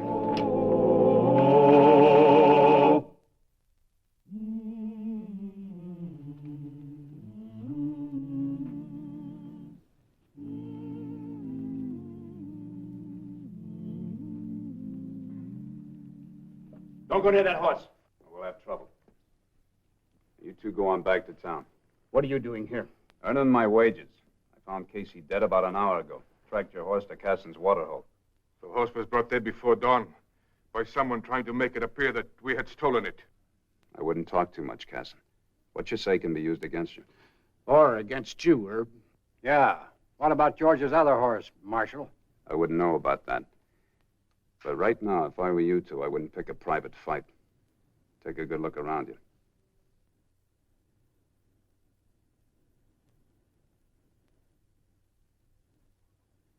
Do they think they can take my horse? Hold it! They think Casson's being framed by the law. Casson, tell your people that I'm not going to frame you, that I'm your friend. And tell them if they gun us, half of Wichita will be out here on a run. They'll shoot them like sheep, burn their wagons. Shut up, Creel. Casson, tell your people that you're going into town as my prisoner because I promised you justice. Tell them they've got to back my play. Because with that horse being found in your camp, if you don't go in town with me, I can't keep you from a lynching. Vayate con los pados. Váyanos las pistolas. Grigora!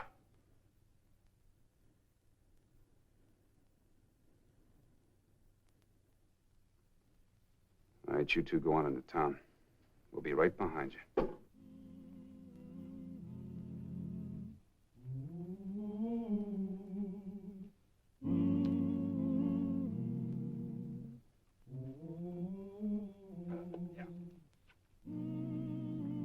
Get your things. Casson, trust me, it's the only way.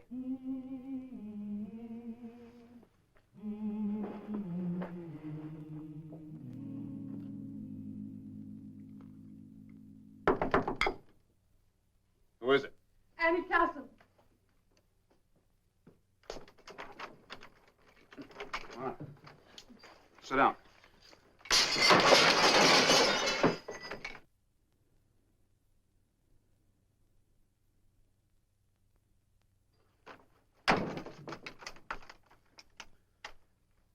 Took a big chance coming here tonight. Gypsies aren't too popular. I thought the town was asleep. Town's not going to be sleeping on this one. Oh, no, I'm sorry. I can't let you see Casson. Oh, I understand. I had to bring him his supper. He'll only eat gypsy food. Yeah, I know. I told him if he'd just starved to death, it might save us a lot of trouble. Why, this isn't a joke, Mr. Earp. I came here for something else. I had to warn you. About what? Some of the ranchers are planning to break into jail and take Casson. You know that? How? I can't tell you. How can I believe you? When a gypsy woman reads the ranch-wise fortunes, she learns a lot more than she tells. You've got to stop them, Mr. Earp. On my word, the gypsies didn't steal those horses. Casson is innocent. You're his wife, you'd say that. It's true. You know he's not a horse thief. You're his friend. You can't let them hang him. Now, look, Anna, there's only one of me. There'll be 100 of those jug-crazy cowhands. If they start here, I don't know if I can stop them. The rancher's wife said it might be tonight. The necktie party? I better sleep here in the jail, then. Why, you'd give your life for him, wouldn't you, Mr. Earp? Look, Anna, if you want to save your husband, you better get your people to try and find out who stole those horses. We'll try to find out. And tell them this much for me. They're not doing the law a favor. Casson's their blood. It's him they're helping. Now, you better go on home. Take the alley. I think you'll be all right. I can't go with you. Thank you, Mr. Earp. Good night, Anna.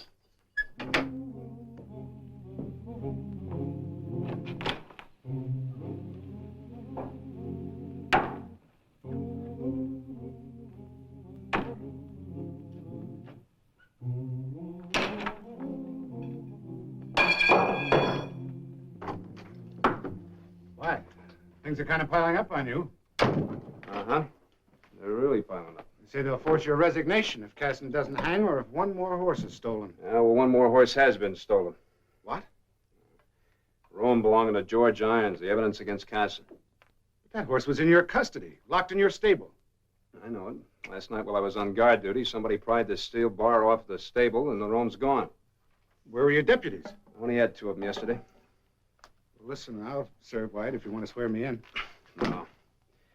1 gun more or less would make any difference if they come for Casson tonight. You think they'll try? Yeah. First, they'll be here sometime this afternoon asking for my resignation. Not being able to stop somebody from stealing a horse that was placed in my custody, and I can't say I blame them. Well, I can. No. All they know is that they were brought up believing that the only way to stop horse stealing was to hang some man.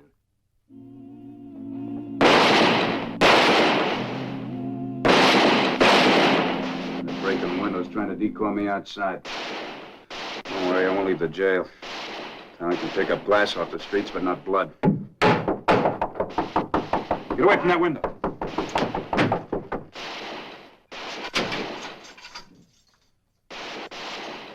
Open up! Who's there? It's me, Murdoch.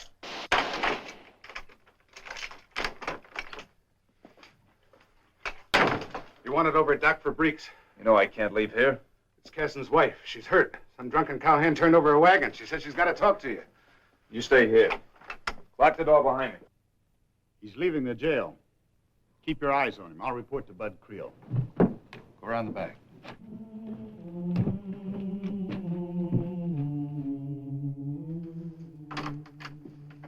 Your men are getting liquored up all over town. We can't hold them much longer, Earp or no Earp. Bud, Earp just left the jail. Which way's he heading? Well, I don't know, but they're watching him on every corner. All your men are waiting for is a signal. Let's give it to them. Marshal went into Doc Fabrique's office and came right out. He's walking down the street and headed this way. Well, boys, I believe Earp's come to his senses, coming down here to make a deal. Jenks, if he steps inside, bolt the door behind him. I'll go out back and lock my stable door. Then we'll have him boxed while the hands go to work on the jail.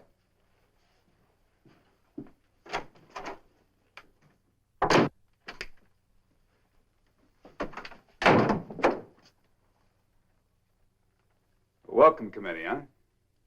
Every man that lost a horse. Well, that's good. Except Bud Creel, where's he? Just back in the stable. He'll be right in. Maybe I better talk to him there. Alone. I'd stay out of it if I were you.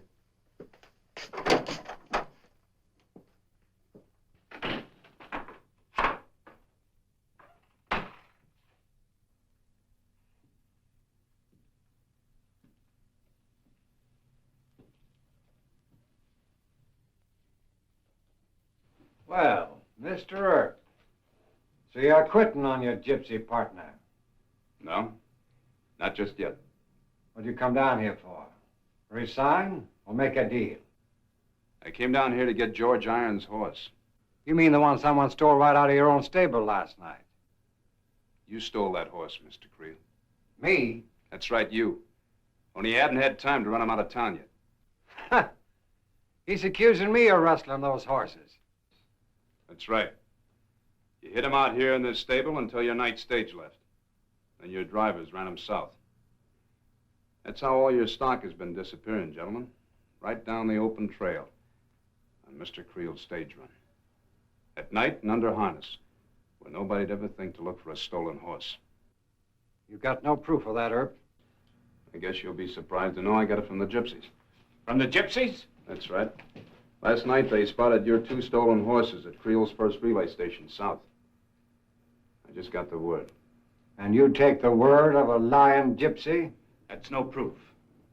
Proof's right under our nose. Only we couldn't see it.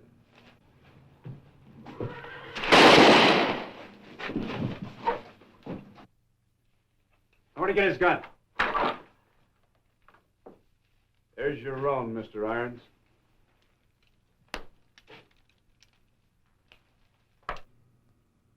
He killed Casey, then he sent those 2 horses of yours out of town, pulling the night stage. Then he planted the roan horse at the gypsy camp where we found it. His game was going so good, he got a little greedy last night. He had to steal it back from me. And he was holding it in this blind stall for his late stage run tonight. That's right. Figured tonight'd be an easy one, with the whole town busy hanging a gypsy. So you men, give me a hand. We'll take him over to Doc Fabrique's. And the jail, Mr. Creel.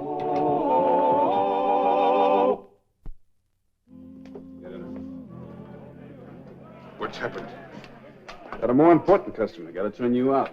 You are not quitting on me, are you, Marshal? What about that mob outside?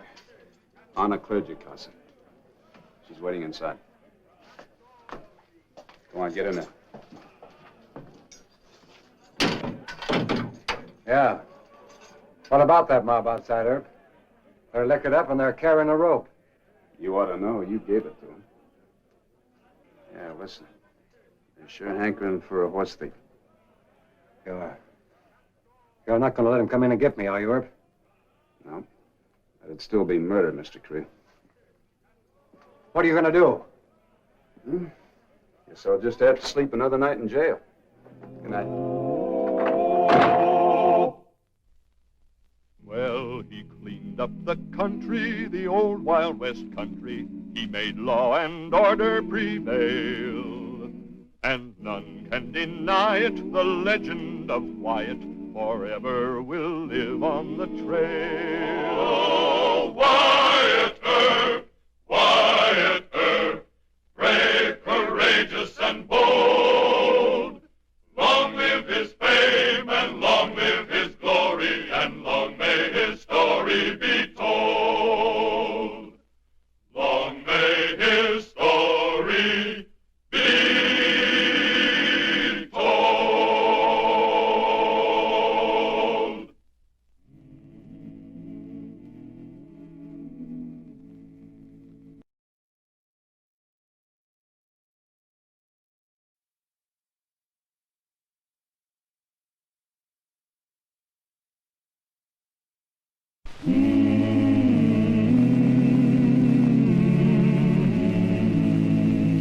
Wyatt Earp, Wyatt Earp, brave, courageous, and bold.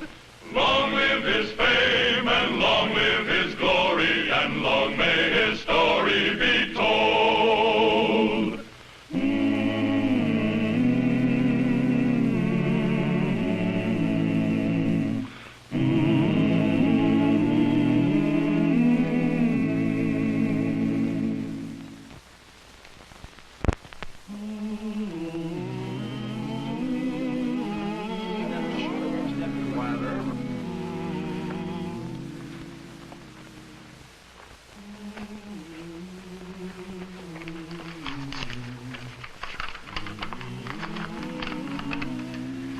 Nothing on him to identify him.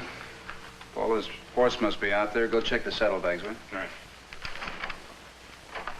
You got one shot in the small of the back from the rear, one shot through the wishbone from the front.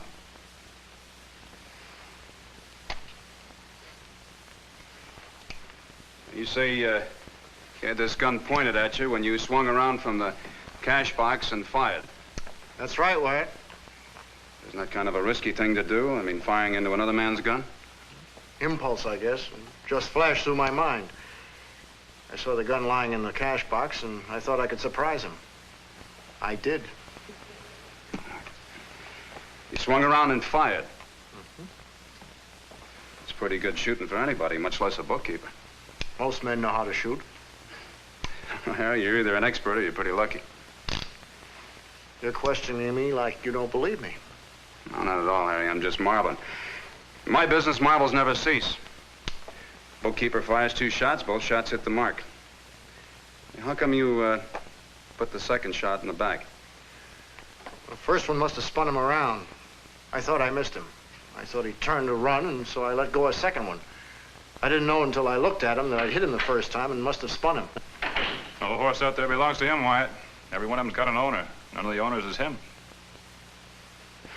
That just doesn't make sense. A man's gonna try and pull a robbery without a getaway horse. Yeah, maybe he was working with somebody. Take another look. Look for a lone rider with a spare horse. Why don't we stop being policeman, Wyatt, and give Harry credit for a good job well done? By nightfall, he'll be a public hero. Drop in the Texas house. I'll stand treat myself. Thanks. Well, maybe Paul's right. Harry, let me be the first to congratulate you. Thanks, Wyatt. I'll take a look at the wanted posters tonight. Maybe there's a reward for you. I'll let you stay here. I'll get Doc Fabrique to come over and make a coroner's report. Right.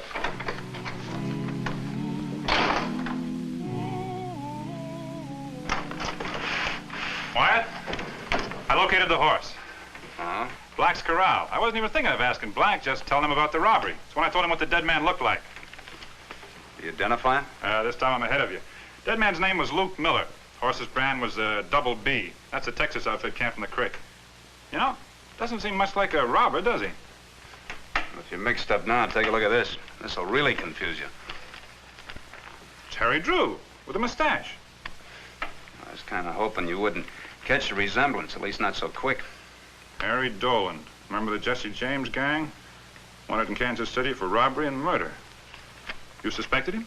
No. I was looking for the dead man. Instead, I find the hero who shot him. I'll look through this old file once in a month of Sundays. Why'd I have to be such a bird dog this one time? Yeah, know how you feel. Seems like such a likable fella. Nice, hard-working, likable fella. Well, it's more than that. Ollie was talking to Harry while Doc was making out his coroner's report, and he told Ollie that his wife's coming in tomorrow morning stage. Ooh, rough. Tell you what, Wyatt, I'll toss you for who has to pick him up. I can wait. Right now, I want to get a wire off to Kansas City. Get some more information on Harry. I'll take a ride out to the creek first thing in the morning. Have a talk with the dead man's outfit. By the time I get back, we ought to have some word from Kansas City police. I hope you have a quiet night. I hope so. Wyatt.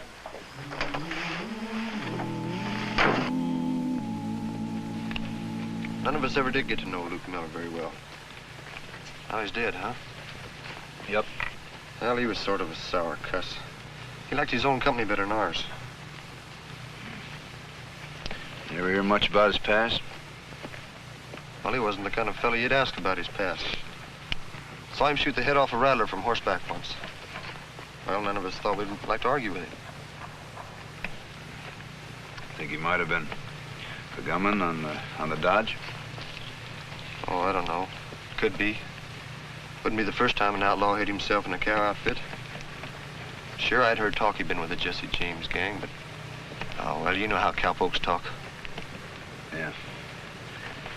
Well, thank you, Mr. Murray. See you around.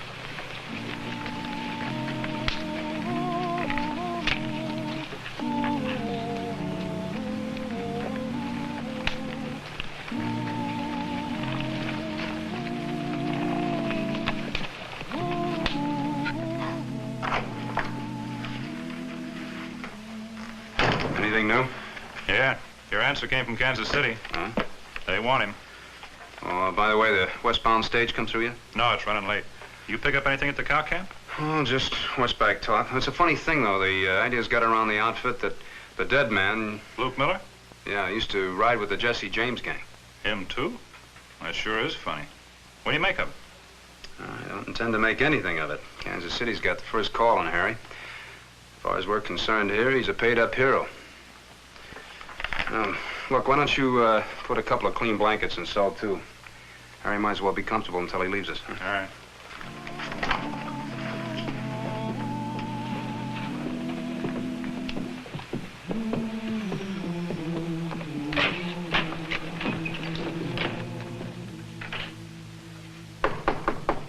Come in.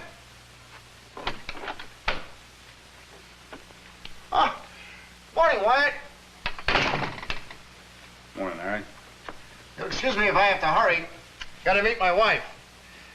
What a celebration we had last night. By the way, I don't remember seeing you there. Well, I was working. What brings you out so early this morning? More questions?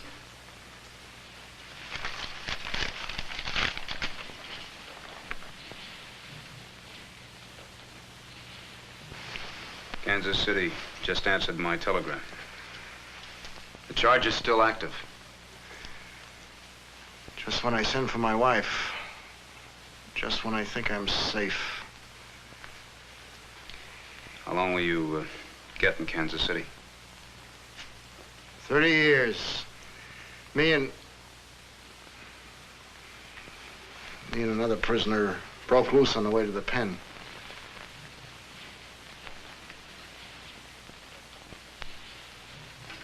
That wasn't any robbery you killed yesterday, was it?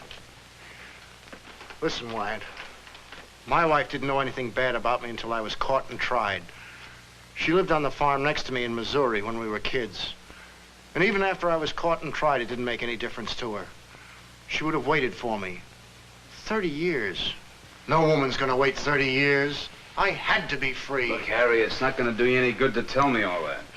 I was too young to get in the war. But I was there when Jesse and Frank James came riding home. I listened to Frank talk one night. He told about how the banks and the railroads were running it over us, and it seemed right to fight it. At the time, it seemed right. Harry, there's nothing I can do. Oh, look, Wyatt, you've known me all these months. I've been living honestly, just waiting for this chance to bring Ann out here. Put an end to all this grief and misery. Let me show... Not taking any chances, are you, Marshal? I'm sorry. Force of habit. You were going to show me something. Forget it.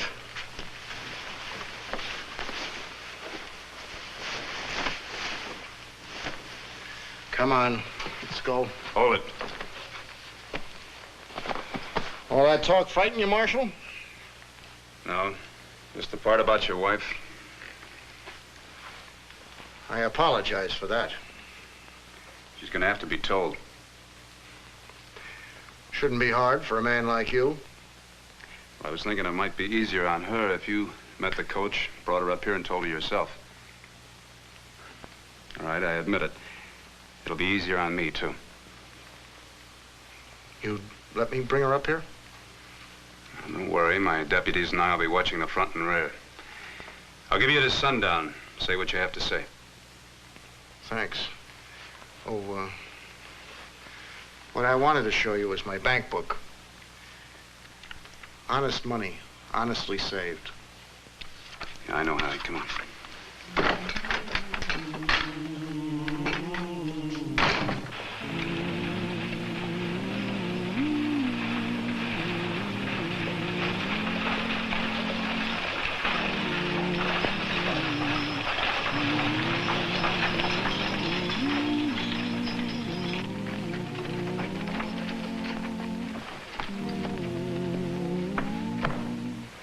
Hey, good looking, isn't she? What'd you expect? Oh, White, you're kind of hard to figure. Giving a fella like... Never mind.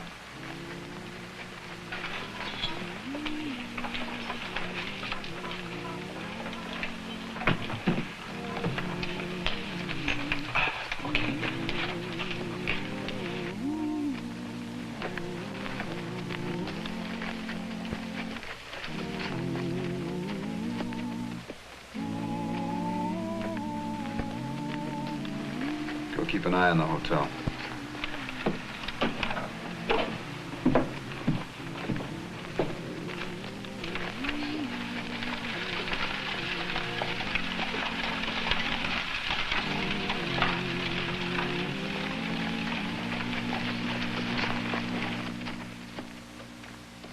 Isn't it almost time for dinner, Harry?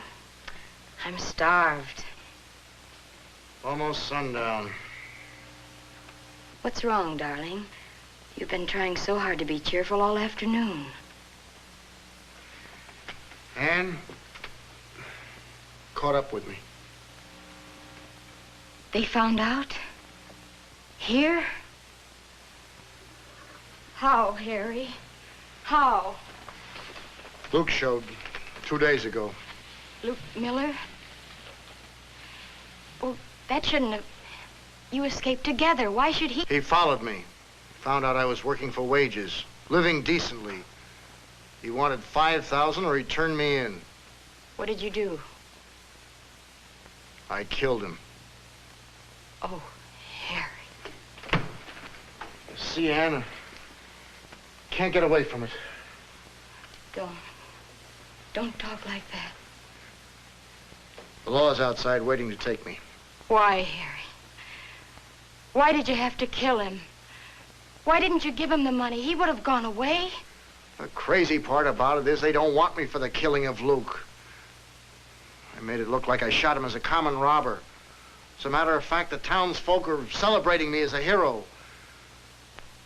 What the marshal wants me for is Kansas City. They dug up an old poster of me, yellowed and dusty with age. You shouldn't have run away, Harry. I told you should have stayed and made it up, whatever you had coming. You can't live like this, killing to stay free. Man, please don't talk like But that. what'll you do?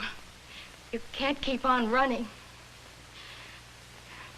Do you want me to live like Jesse James' wife? You told me yourself how it was with her. Always waiting and dreading. Smiling and lying to her children. Must it be like that for us, Harry? I'm afraid so.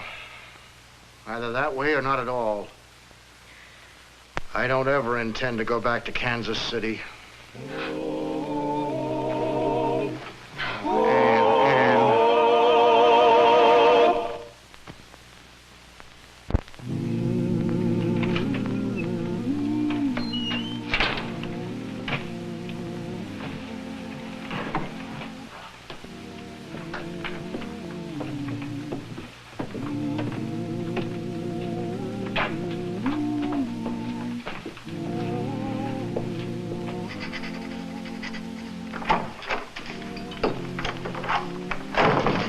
How are you, Paul?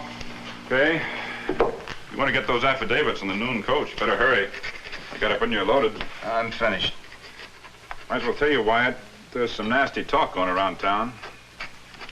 Usually is. People don't like to be fooled. They don't like to spend money buying drinks for a public hero one day and next day's in jail. What's Harry supposed to do? Give him the money back? Oh, it's not Harry they're mad at. It's you.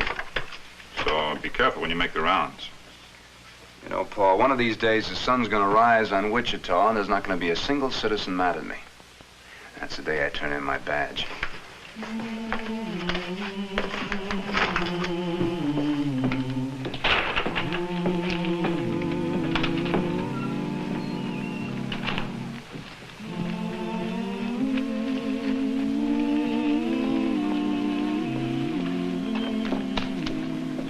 Eddie, can you get this in the mailbag for me?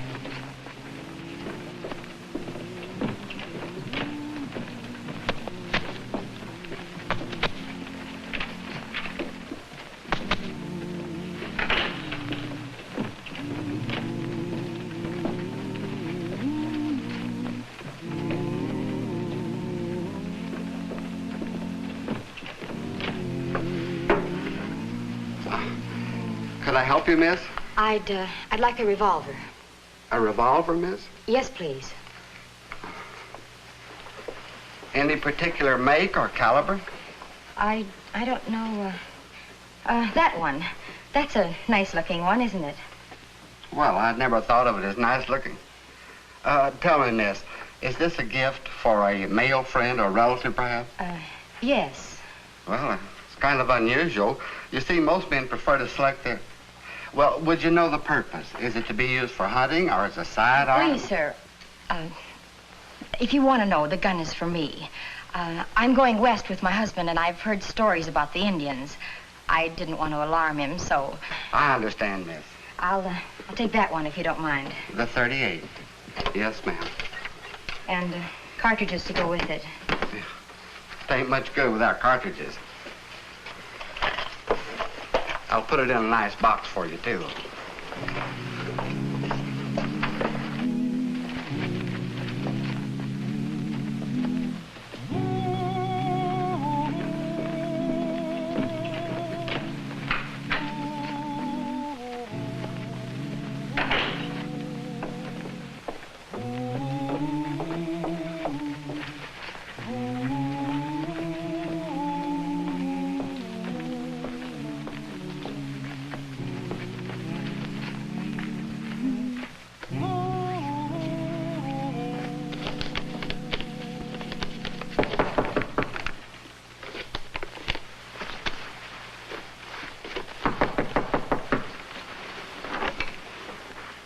Yes, sir. I'm Marshal Earp. May I come in?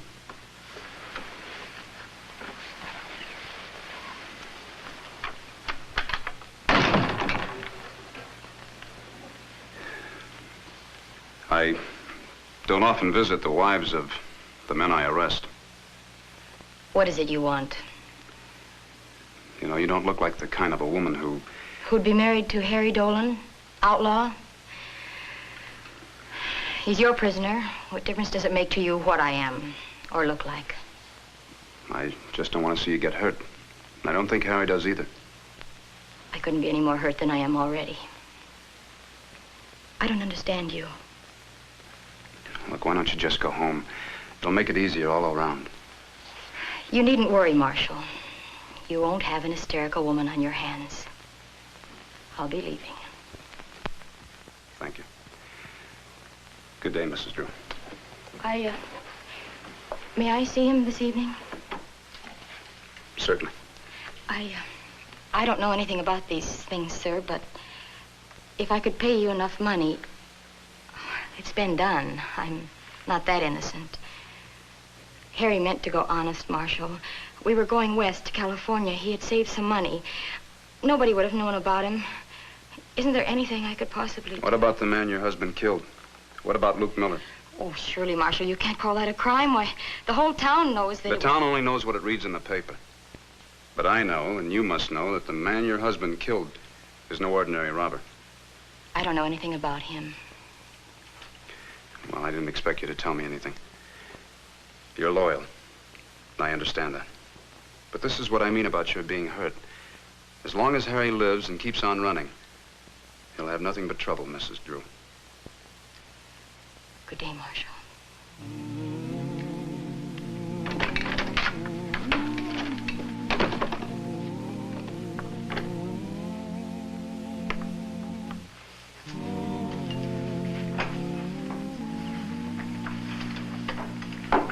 Oh, good evening, Mrs. Drew.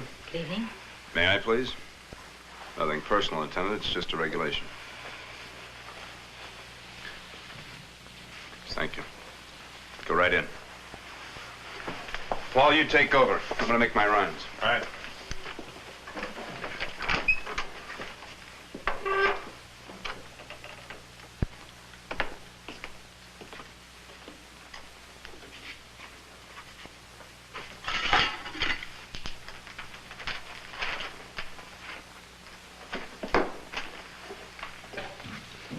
Did you bring it? Let's have it.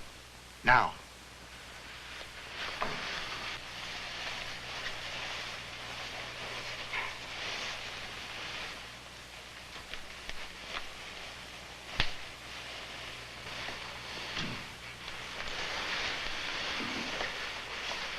Must it be like this, Harry? Nobody's going to get hurt. I have everything figured. But you must do exactly as I say.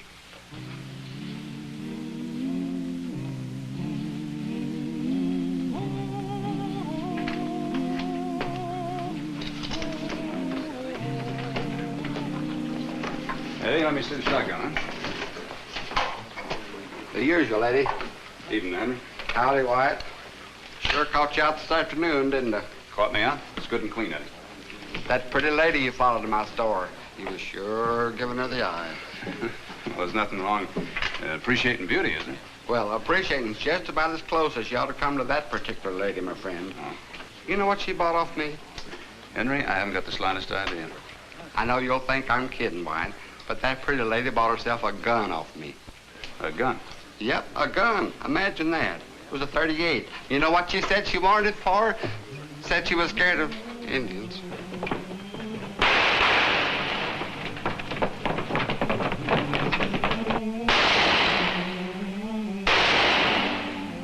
What happened? Harry's loose. He buffaloed me and got loose.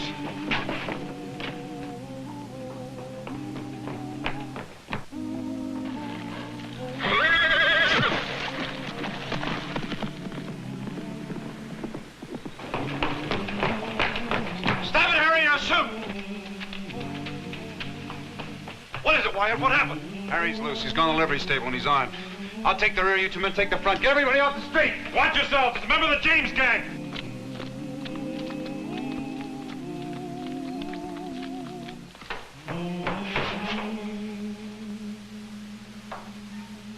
Might as well give up, Harry. We've got you caught.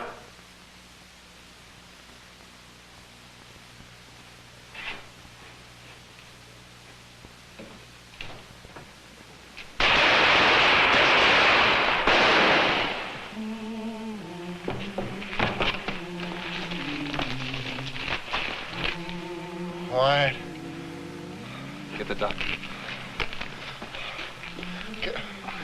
Give this to Ann. Where is she? South Road, Hayes Ranch. Tell her, did it for her.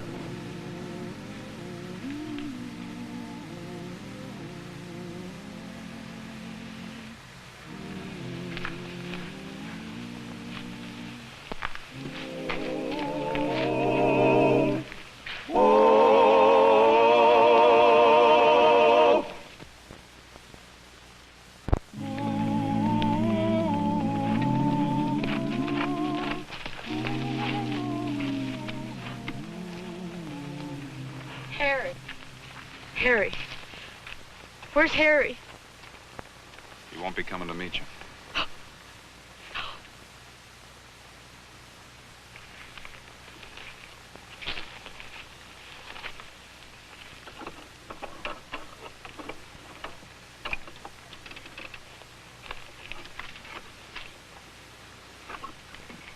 I'll drive you back to town, Mrs. Jones.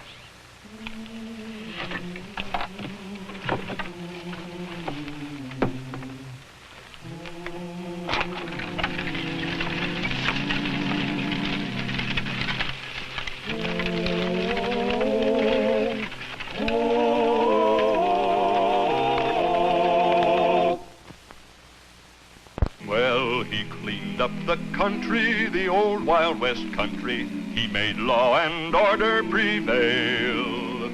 And none can deny it, the legend of Wyatt forever will live on the trail. Oh, Wyatt Earp,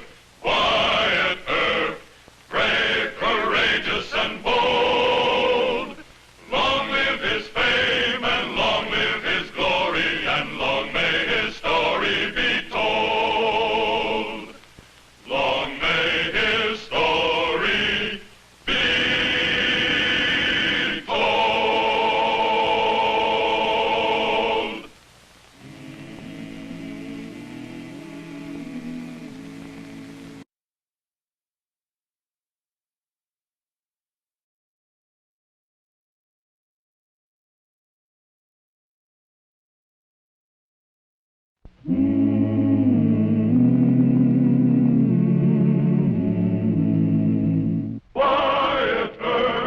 Wyatt Earp, brave, courageous, and bold.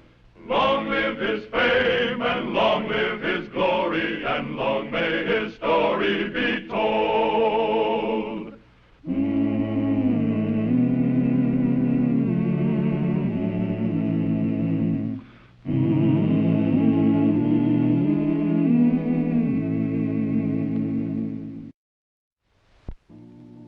The great Allen Pinkerton won fame as Chief of Secret Service for the Union armies during the Civil War. After that, the detective organization he headed became the scourge of outlaw gangs on the western frontier. But sometimes the Pinkertons failed to notify local peace officers of their activities, and it was this neglect which brought Pinkerton into conflict with Wyatt Earp. Their mutual enemy was the Crummy Newton gang of train robbers, and neither Earp nor Pinkerton could afford to quarrel. Not with Crummy Newton and his men riding toward Wichita. I don't know. That's why I sent for the marshal. Well, here he comes now. Well, thanks for getting here in such a hurry, Marshal. I've seen a lot of dead men in my time, but I've never seen anything like it. In the back room, laying on the floor.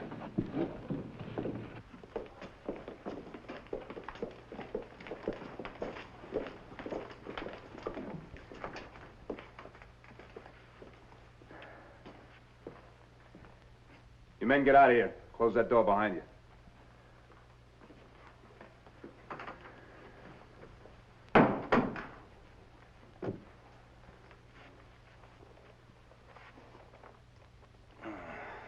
Shotgun in the face.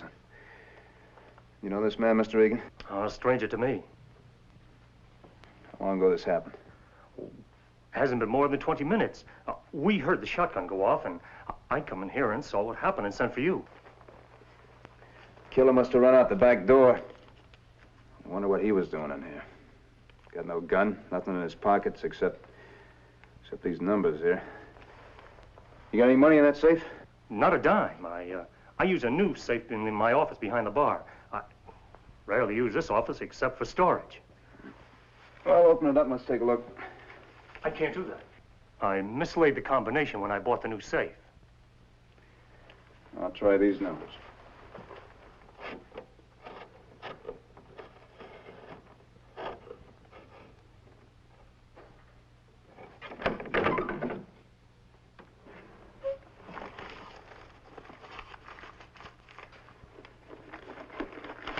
Money? Why, it doesn't belong to me. Why, I've got no idea how it got there. You better start getting an idea. Mr. Earp, I swear, I know nothing about Stop it. lying to me. A man's found killed in your place. There's money in your safe, and you're trying to tell me you know nothing about it? That's right. No. Should have closed your saloon and run you out of town a long time ago. I'm going to give you one more chance. You start talking and tell me the truth. I did tell you the truth about not knowing the dead man. Whose money is that? All right, you're closed. And if my word stands with the judge, you're going to jail. No. Money belongs to him and Red Bascom. And who's Red Bascom? An acquaintance of mine. He asked me would I rent him the use of the safe for a few days. That man's Bascom's pal. I rented him the safe, and that's all I know. You know more than that. What? You know you wouldn't rent that safe just to an acquaintance. Now, who's Red Bascom? I can't tell you. He'd kill me. All right, I think I know who he is. It's one of the names that Red Kelly uses, isn't it? Isn't he? Yes, yes. Red's one of the Crummy Newton gang, isn't he? Dirtiest killers and train robbers out this way. You want to get me killed? No, not necessarily. But I didn't ask you to pal up with that kind of man. Are you leaving the money here? Yep. Red'll be back for it. If you don't tip him off. And if you do, I'm going to tell Newton you talk to me. No. I won't tip him off, Mr. Earp. I swear. This time I believe you, Mr. Regan. Doc Fabrique will be over to make out his coroner's report. You keep everybody out of here. Yes. And I don't want excuses. I want to see Marshal Earp. I'm Alan Pinkerton. I haven't got all day. We sent for him, Mr. Pinkerton. We had a little trouble over at the Orient Saloon. He should be here any minute. Probably a drunken brawl. In a properly organized police department, the chief marshal lets his deputies cover the saloon. Who's your chief court official here in Wichita? That'll be Judge Jewett, sir. Then please tell him I'd like to see him, Alan Pinkerton. I'd like to speak to the judge and Marshal Earp at the same time. All right, sir. Oh, this is Mr. Alan Pinkerton, the Pinkerton, Mr. Earp. Oh, I'm very glad to know you, Mr. Pinkerton. Why, you're so young, you can't be Wyatt Earp. Well, we're even. I didn't think you could be Mr. Pinkerton. Just as a matter of form, may I see your credentials? Do you need all my papers, or would a letter from the governor of Kansas be sufficient? Well, that'll do. Won't you have a chair? No, haven't the time. Merely wanted to check in with you and the local judge. A courtesy call, Mr. Earp. You after a train robber by the name of Red Kelly, alias Red Bascom? Why, yes, that's right. Railroad sent you, huh? Well, I'm after him, too. He just killed one of his pals down at the Orient Saloon. Murdered? Where's the dead man? Doc Fabrique, our coroner, is taking care of the body. Did you see the body? Yeah, I was pretty badly messed up by a shotgun, but I'd say he was about 35, 6 foot tall. Brown hair, brown mustache. Poor Williams. I've been afraid of this. He was one of my men. I had him planted in the Crummy Newton gang. I'm sorry. Well, it's my fault. I didn't want him to risk it. I should have ordered him not to. Williams joined the Crummy Newton gang more than a year ago. He's been with them ever since. He was going to be our chief witness, and we rounded them up. He was with the gang in the Hannibal and St. Joe robbery last week. It's a pretty brave try he made. I aim to arrest Red Bascom or Kelly or whatever name he's using tonight if I can. No, absolutely not. My men will be here in the morning. We'll handle the case. I'm sorry, sir. What? Mr. Pinkerton, the murder was committed in Wichita, and well, we kind of like to handle our own cases. Why, that's ridiculous. You're not a detective. You're just a cowtown marshal. You must be Judge Jewett. Yes? I'm Alan Pinkerton. Oh, how do you do, Mr. Pinkerton? Not well at all. One of my best men was killed here today. Oh, I'm sorry to hear that. Young Mr. Earp here says he's going to handle the case. Well, why not? Well, I'm just a Cowtown marshal, Your Honor. Now, don't take it wrong, Earp. I merely suggested that you lack the experience. And, Judge, I must ask that you rule him out of the case. Request denied. Huh? Emphatically. Mr. Pinkerton, you have great fame as a detective, but certainly no right to come into Wichita and dismiss our marshal. Well, thank you, Your Honor.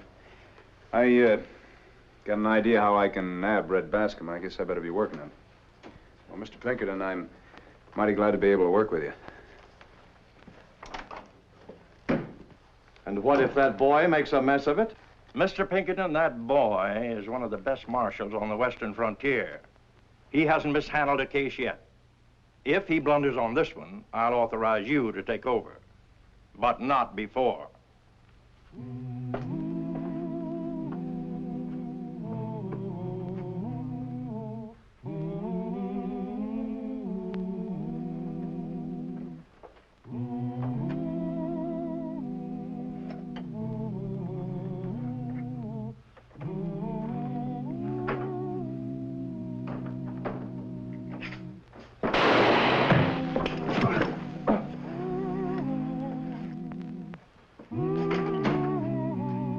The old yardstick dodge, Mr. Bascom. You tie a couple of matches to the end of it. Didn't your train robbing pal Newton tell you never to shoot at a match flare in a dark room? Now, come on, get up.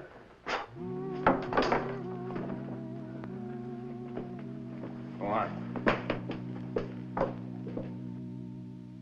Do you have a cigar, Mr. Pinkerton? No, thanks, Judge. Never used them. Mr. Pinkerton, meet Mr. Bascom. That your man? Yes. Well, you don't waste time, do you? Has he told you where he and Williams hid the money? No, sir. $40,000, Earp. It's rather important. I'll make it a whole lot easier on you if you tell me where the money is. You find it. You're the great detective. I'll find it. And you'll hang for murdering Williams. Who's Williams? I never heard of him. Why, you... Hold it, Mr. Pinkerton. We haven't got any proof that he murdered your man. As far as the money is concerned, I know where it is. Well, why didn't you say so? Look, you want just him and $40,000, you want Newton and the whole gang. My first job is to recover the hold-up loot. Is it too much to ask that Marshal Earp turn over the $40,000? I think that request is quite in order, Wyatt. All right, sir, if that's the way you want it. But you don't agree. No, sir, I don't. If Newton finds out that Mr. Pinkerton recovered the money, he'll never come into Wichita. We'll get him eventually. I must insist, Judge. All right. Turn over the money, Wyatt. Yes, sir. Paul, book Mr. Bascom on suspicion of murder. Ollie, put him in cell 2. Yes, sir. Mr. Pinkerton, the $40,000 is in the back room of the Orient Saloon. I suppose you want to handle this yourself. That's right. I do. You know, I'm no great detective, Judge, but I'd still rather have Newton and his whole gang.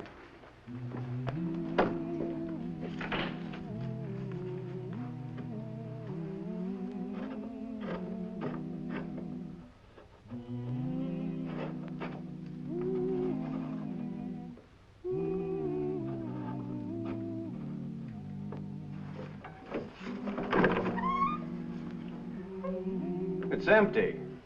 Yeah, it sure is. Makes me look kind of stupid, doesn't it? Well, I knew you'd bungle it. Or did you? What do you mean? There was a small fortune. You told me you knew the hiding place and you had the combination. I'm going to have a little talk with Judge Jewett. Yeah, you do that.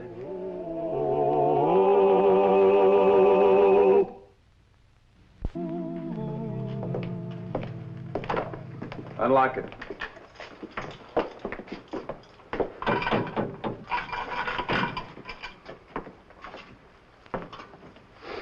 Questioning me is a waste of time. Somebody took that money. Oh, what's a trick? No trick. You've been double-crossed, Red. Why, the dirty Irisher. Well, there's nothing I can do about it. Well, that suits me. I'm releasing you. What? Insufficient evidence. Go on, get out of here. No trick? Nope. All right. Paul, give him his gun and gun belt back. Ollie Taylor. I don't care what he does. Just stay out of sight and follow him.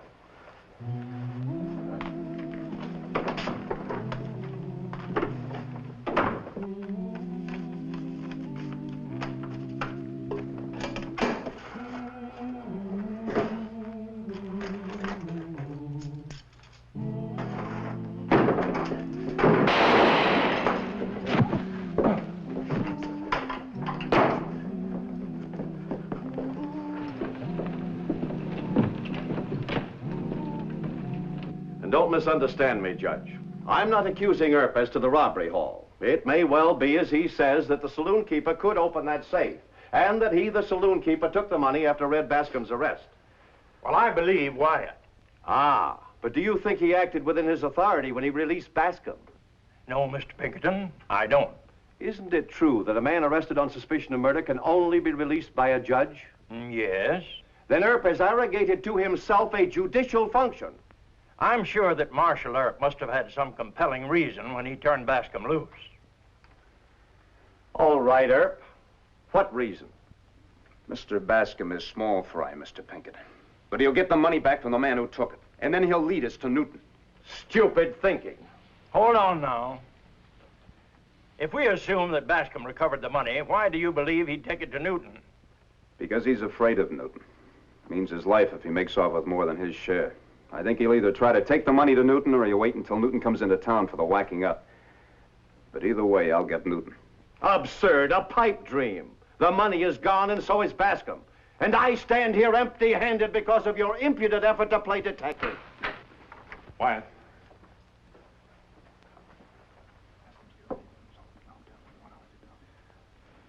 Tell Ollie to put 4 more guards on the hotel.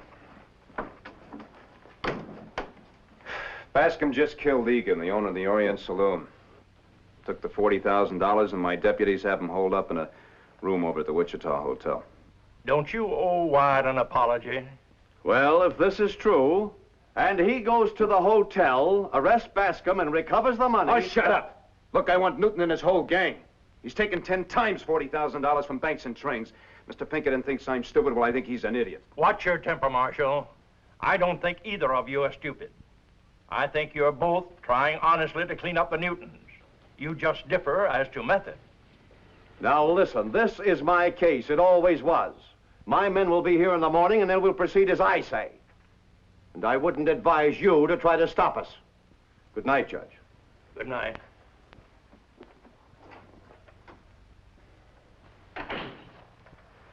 Wyatt, you're on shaky ground, you know. Releasing Bascom was quite out of order. Sir, Mr. Pinkerton thought I stole that money. I had to release Red, hoping that he'd go after it.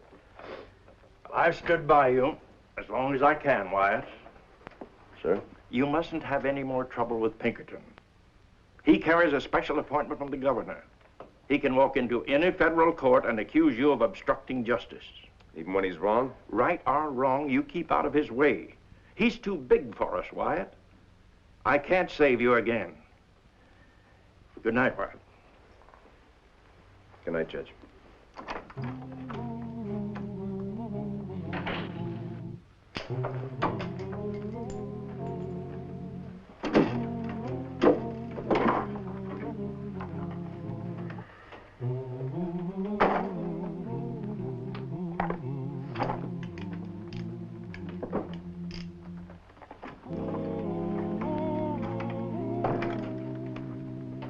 Ollie's got the hotel covered, Wyatt.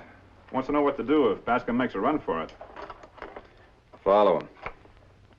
Loading the punchline special, huh? You expecting to do some long-range shooting tomorrow? I don't know what I'm expecting. I overheard Mr. Pinkerton say that his men would be here in the morning. Yep. You going to turn the case over to them? No. But I think Bascom will stay holed up. I think Pinkerton will try and go in after him in the morning. If he does, there'll be a fight. The man I release from jail will kill a Pinkerton or two, and I'll be blamed for it. And I won't be marshal anymore. But there are more important things than being a marshal.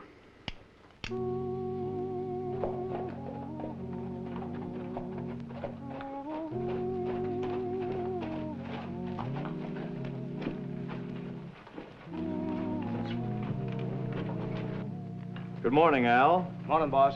Crummy Newton rob any more trains? No, but we got a report last night that he's headed this way. We'll take care of him later. Red Bascom's holed up in there with the money. Say, great work, boss. Mr. Pinkerton's cornered Red. Where's Charlie Williams? Dead. Killed right here in town. Bascom? Yeah. We're leaving up for Charlie. George, you and Mike take the back. Brick and I'll take the front. Boss, you stay out of this. I'm not staying out of it. You got a warrant to search this hotel? I don't need a warrant. Well, I say you do. Earp, you're still stupid. Look, Mr. Pinkerton, will you give me a chance to work this out my own way? Now you're obstructing justice and defending a murderer and a thief.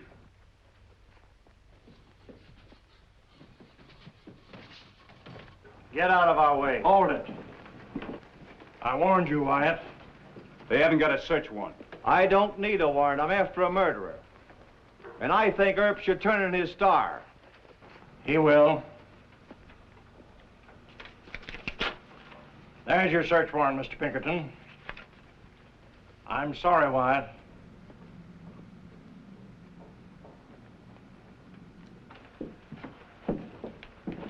Well, at last, we got rid of the local genius, Mr. Earp. Mr. Pinkerton, he got away. He rode off just as we got around his back. Which way was he headed? Straight out of town on the west road. Let's go get him, boys.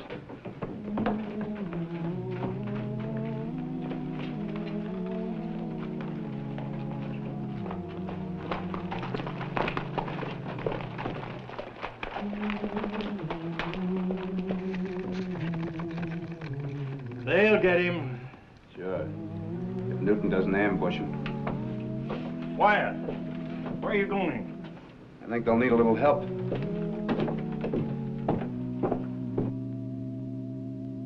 Well, he ought to be here I was pretty ready quick. to- I still think he'll be here soon. Been around here for 3 days. Here he comes now.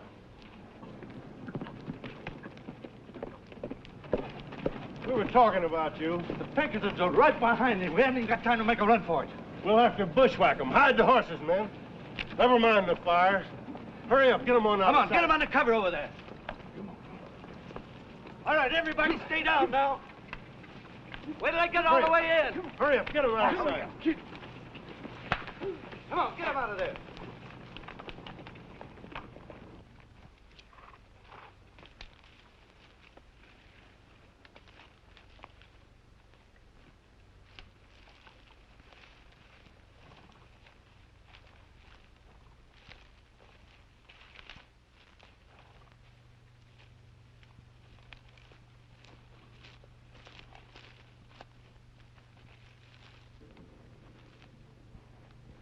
It looks like a bushwhack. Shouldn't we fire a few times to warn the Pinkertons? No. I want Newton. The Pinkertons will ride right into that ambush. None of my business. Pinkerton made me a private citizen. Here they come.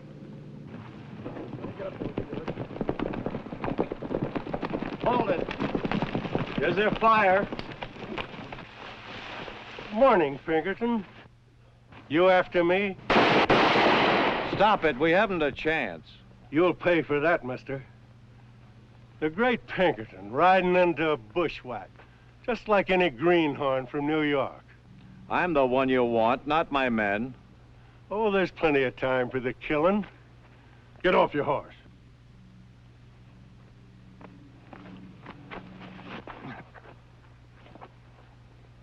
You're hoping I'll make it quick and easy, with a bullet through your head. Back away. I like the looks of you with your hands up, knowing you're gonna get a bullet in your belly. Take a shot at me, Newton.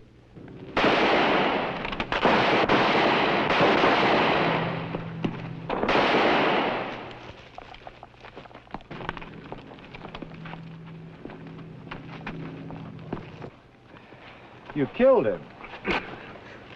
No, just creased his skull. Well, maybe you'd better crease my skull.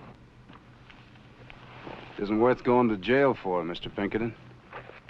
You can take Newton and his boys back to town. You won't have any more trouble with Red Bascom, Wyatt. Is he dead? Bascom brought the money into camp. It's probably hidden over there in the brush someplace. Al, See if you can find the money bag over the brush. Let's get the cuffs on these men, put the wounded on the horses. Let's get back to town. All right, boys, let's look for the money. Hey, Wyatt, why let Pinkerton take all the credit? We're the ones that saved his life, and we're the ones that did grab that Newton gang. What are you after, Ollie? Place in history? Most of that stuff's just written from hearsay by men that are too lazy to dig up the real facts. And so, Pinkerton's a big hero, and I'm a skunk. Who's going to know the difference 100 years from now?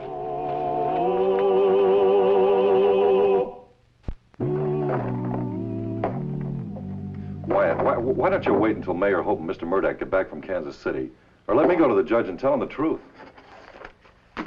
Never draw against the drop, Ollie. Hello, Wyatt. Ollie. Wyatt, Mr. Pinkerton told me just what happened on the trail today. Yes, I was wrong, and I'm sorry. All right.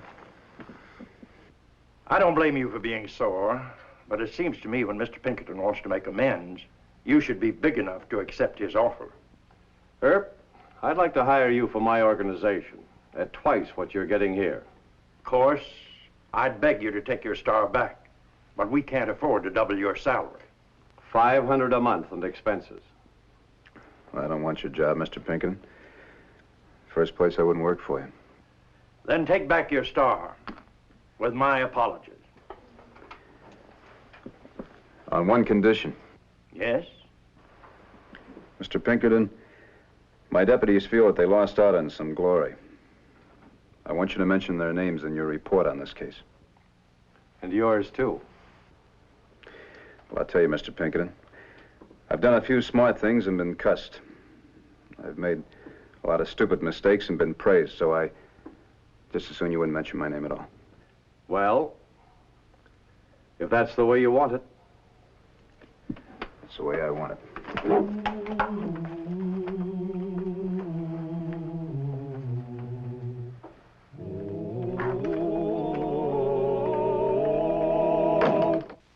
Well, he cleaned up the country, the old Wild West country. He made law and order prevail. And none can deny it, the legend of Wyatt forever will live on the trail. Oh, Wyatt Earp, brave, courageous, and bold. Long live his fame, and long live his glory, and long may his story be told. Long may his story be told.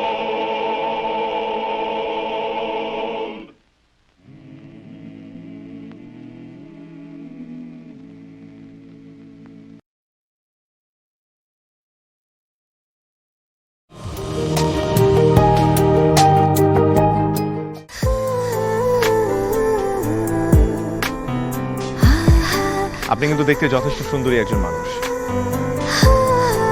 দেখতে বেশ romantic, যেন শেক্সপিয়ারের নাটকের কোনো নায়িকার মতো। ভেবেছিলাম, কিন্তু আপনি তো পুরোটাই মর্মান্তিক। যে কোনো মানুষ আপনাকে দেখে মর্মাহত হতে পারে।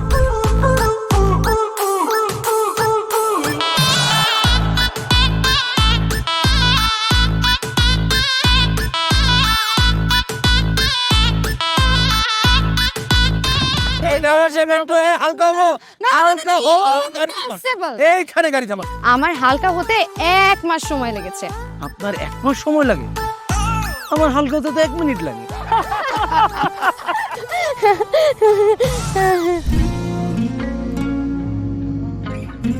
আমার কাছে মনে হয় জীবনসঙ্গী এমন হওয়া উচিত যার সাথে আপনি প্রতিটা মুহূর্ত উপভোগ করতে পারবেন, সারাক্ষণ খুনসুটিতে মেতে থাকতে পারবেন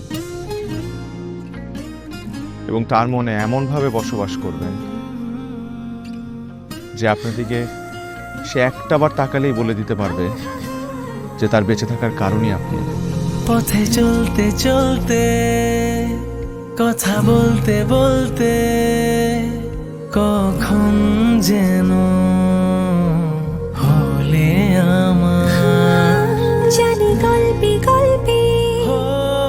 মিশে অল্পে অল্পে আমিও হয়ে গেছি তোমার। ছোট ছোট ভুল ফুটে হলো ফুল যে তোমাকে পেলাম, গুটি গুটি পায়ে স্বপ্নের লাই আমি ভেসে গেলাম। আপনি কি মনে করেছেন একজন মানুষ আমার জীবন থেকে চলে গিয়েছে এবং আপনি সেই সুযোগটা কাজে লাগিয়ে আপনার ফিলিংস গুলো আমার কাছে এক্সপ্রেস করবেন আর আমি সেটা হ্যাপিলি অ্যাকসেপ্ট করে নিব? এই হচ্ছে আপনার বন্ধুত্বের নমুনা? রোদের পাখি তোর শহরে আমার মনের স্বপ্ন ঘিরে, ওরে পাখি ওরে সারাক্ষণ তোর শহরে বৃষ্টি হলে ভিজে আমার মন।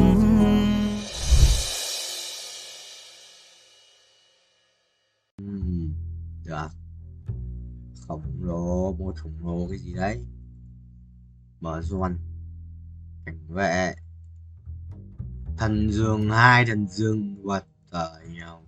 Hai khổng lồ. À không. Cảnh vệ xử lý ngay rồi xong. Nhà tranh bài của tớ làm ơn đấy. Đâu đấy? Mày phải đấy nhở? Cứ chơi chứ. 14 lap nhanh nhẹn. Bớt 4 rồi à, 1.2 à.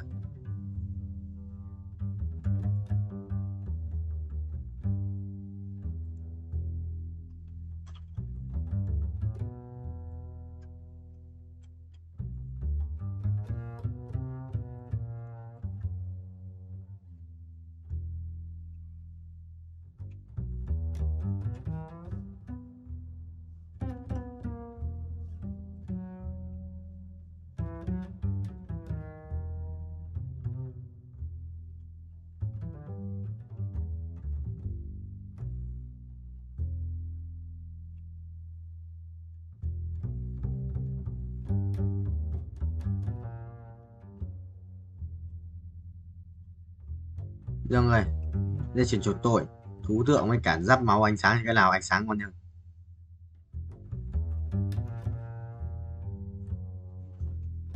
Đây mà. Bình gì? 200 lap đi, không tật này. À 51 này, 200 lap được đấy. Được 200 lap. À không nhả nhớ được rồi. Chạm tay rồi. 19. Nhớ là được 190 mà. Còn 200 lap của thầy ơi.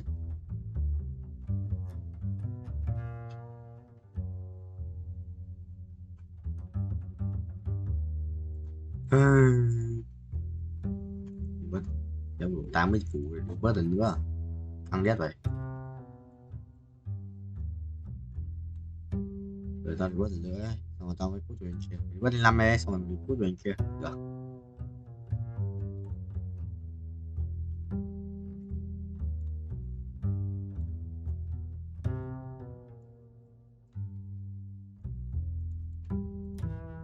mình chia lên nhà đã chia ra bình rồi xong lên 9 đã chia xong rồi lên 9 xong rồi lên 9 thì mình được xét và là bình full form rồi form này có nhắc là cái gì đâu what chứ sao không nhắc được hắc ám kìa nhắc được tử thần hắc ám chỉ có June thôi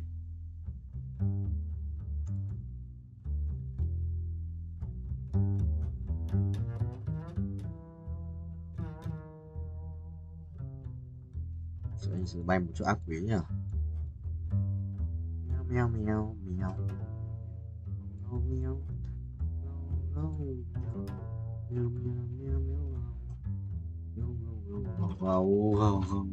không vậy thắng quay xóa được á đâu ấy à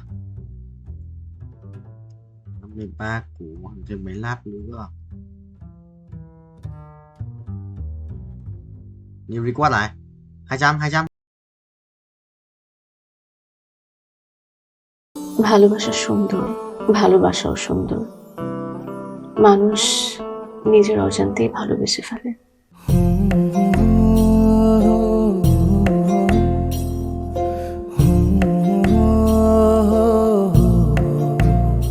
আমারও মনে হয় কি জানেন আপনার মতো জানাশোনা কাউকে না আমার বিয়ে করা উচিত এটা কি উপলক্ষে?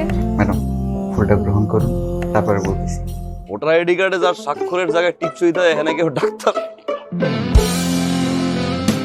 এই দুইজনের মধ্যে যে আগে ম্যাডামের মন জয় করতে পারবে ম্যাডাম তার। একদিন না দেখলে তোমায় বন্ধু আন্ধার লাগে সব, তোমার এই প্রেমে এমনই টান। রোগীদের তো ডক্টরের কাছে আসলে ব্যথা কমে যায়, আপনি তো উল্টো হলো কেন? আপনি কি উল্টা? তোমায় ছাড়িয়া যাব মরিয়া, তোমায় ছাড়িয়া যাব মরিয়া, যেও না বন্ধু আমার ভুলিয়া ভুলিয়া। আমার মনে হয় আমার সমস্যা কপালে, ম্যাডাম আমার কপালে নেই, আমার কপালে আছে দাগ।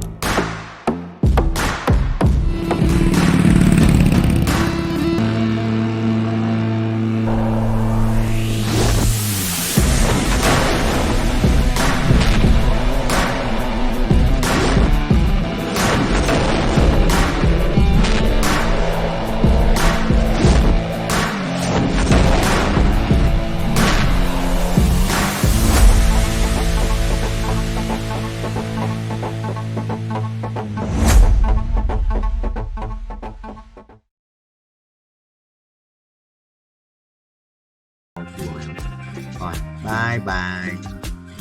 Nhà đi đâu qua. Rồi, phải đùa cô ba kiếm tiền 36 phải kiếm 80 tỷ. Tăng 8 80 tỷ để vay 10 lần của chứng sĩ sinh hoạt kia. Của đây sinh tăng ấy. Của 37k lợi nhuận đấy. Ui, thua. Tận lại.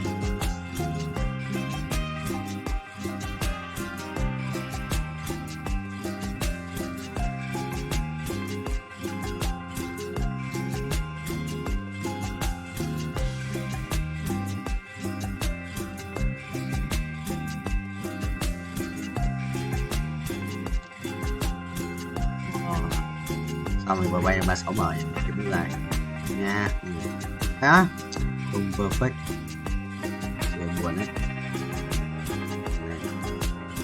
Đó, đi. Đây, tốt rồi.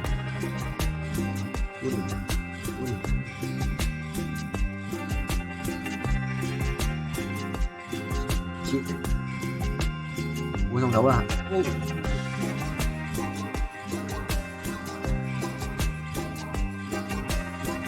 Động rất là mở chúng ta. Rồi 2 lần có thể đi, 3 lần có thể đi, 4 lần, 5 lần, 22 tiền sắp được nước màu này 39 tí năng lượng dấu ngoài ở đây ạ, theo một tí năng lượng dấu nhỉ.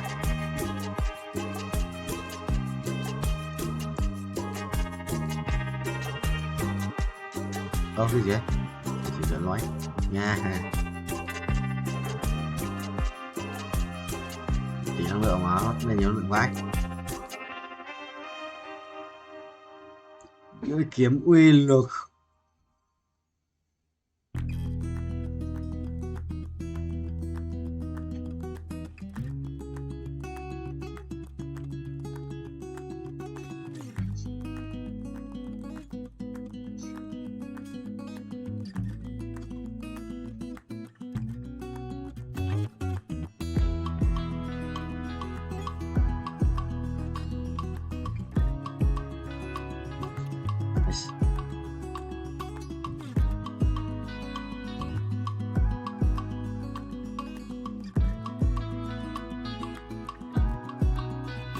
Ui, bây giờ hút cút rồi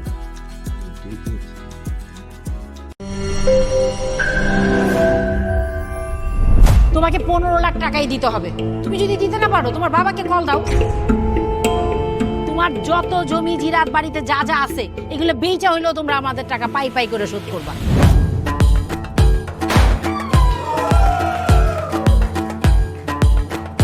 একটা ব্যাপার কি খেয়াল করছো, শহরে কিন্তু দুইটা রূপ, রাতের এক রূপ, দিনের আর এক রূপ। বেঁধেছি ঘর হৃদয়ের পর গাঢ় সবুজ ওই গহীন বনে। আরে ব্রো, সবসময় চিল থাকতে হবে, কিচ্ছু মাথায় নেওয়া যাবে না। ভালোবাসা হচ্ছে একজন আরেকজনের উপর ভরসা করে, একজন আরেকজনের হাতের উপর হাত রেখে এই জীবনটা কাটিয়ে দেয়। কিছু মানুষ এই রাত জেগে থাকে আর টাকার বিনিময়ে সুখ খোঁজে। বসুন। এখন তো সিরিয়াস হওয়া উচিত, তাই না? আমি তো কোথাও যাচ্ছি না পার্টি করতে, তুমি কেন যাচ্ছ? কেন বন্ধ করতে পারতেছো না বলো তো?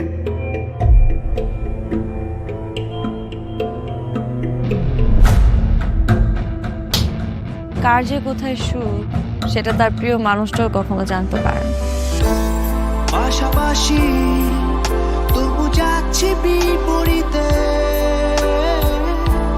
কাছাকাছি তবু যাচ্ছি বহু দূরে। Hi, you look good. Thank you.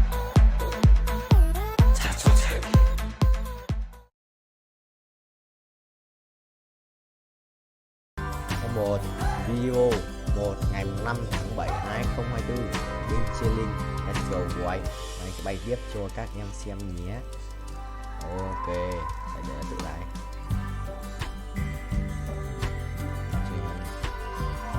Anh sẽ khiển một chút. Mày sẽ kiếm 50 củ để 50 củ để luôn tiếp lên chiến sĩ nhất.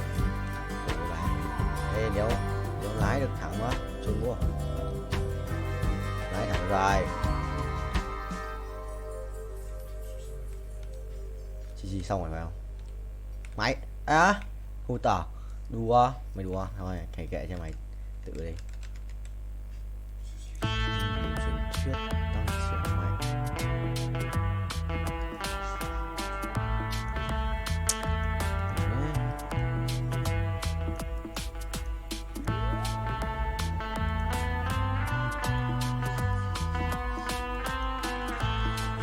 Xa sửa binh nhé.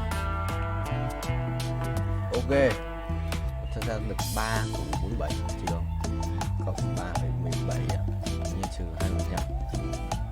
Tầm chơi được 20%. Đây là nạp chút năng lượng chung qua bản thân. Đây chỉ lên 127 triệu rồi nào. 127 triệu quét à? Đây chơi lên đây, gọi 2 cái màu vàng ở sẵn bài. Kéo vậy.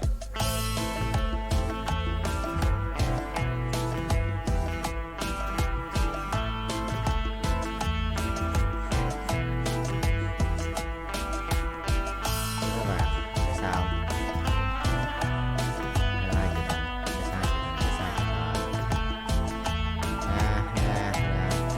Nope. Chơi giảm đất. Tiếp thằng này quỷ à? Ác quỷ đô ba. Đùa tao. Cái này nó là thủ đoạn rồi. Dược rồi.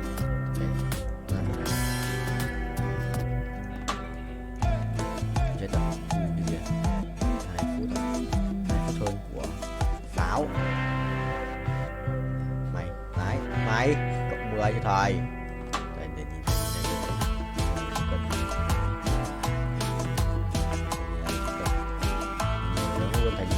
Cần đùa mạnh đùa tao lên không được làm mày lao à không máu bao nhiêu đều rồi ngã chéo mà thêm không được 26 lap rồi.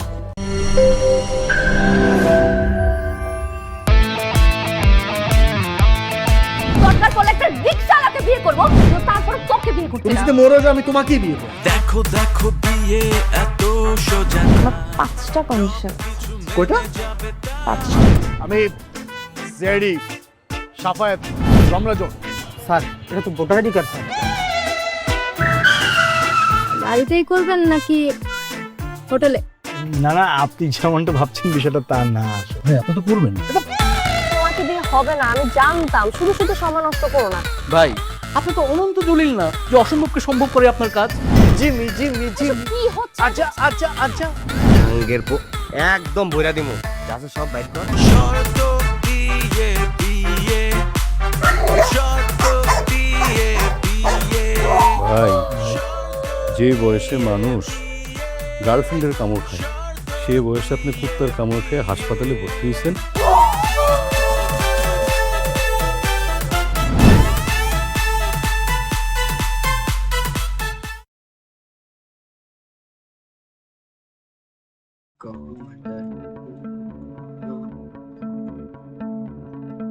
Chuẩn không? Đúng không? Phải chuẩn không?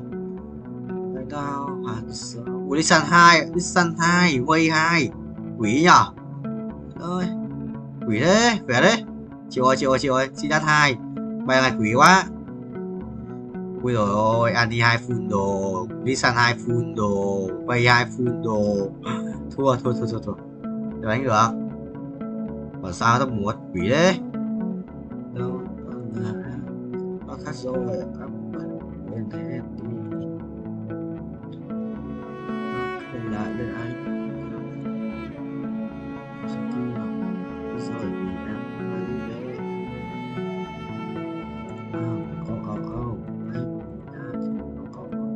Chia sẻ bài. Kéo tung ra mà.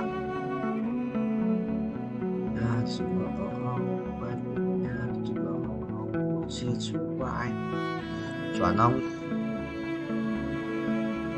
Mình cần được 1 tiếng 11 phút.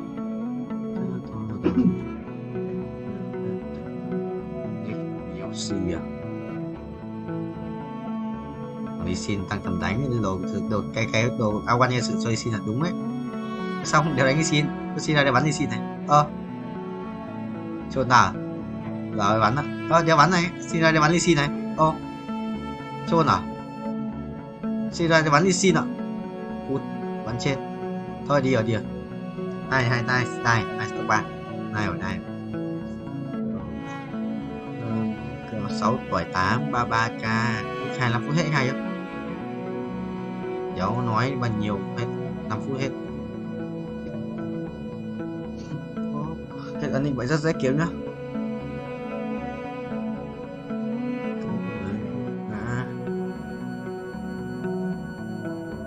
Về nhà chút sau khi bầu trời còn không?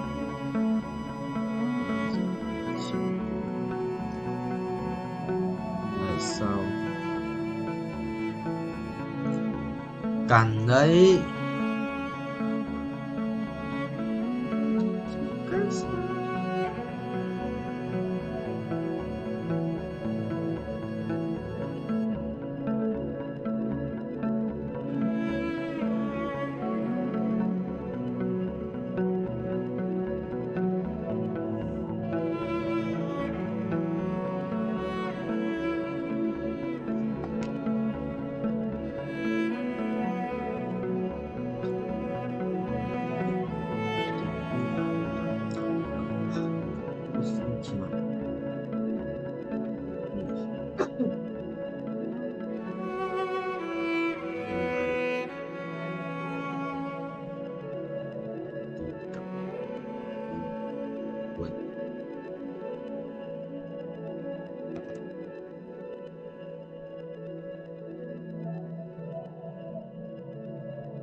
Tám tuổi.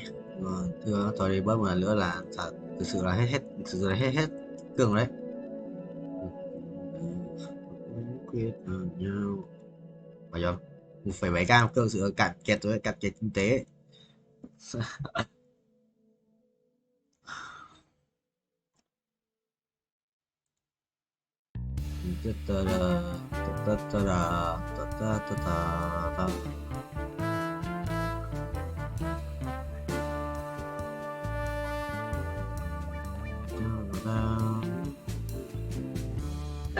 Có đủ tiền đấy. Mua kiếm xì xì đấy. Đủ tiền không? 100k. Được. Mấy chục quay, k quay. Kiểu như ngu.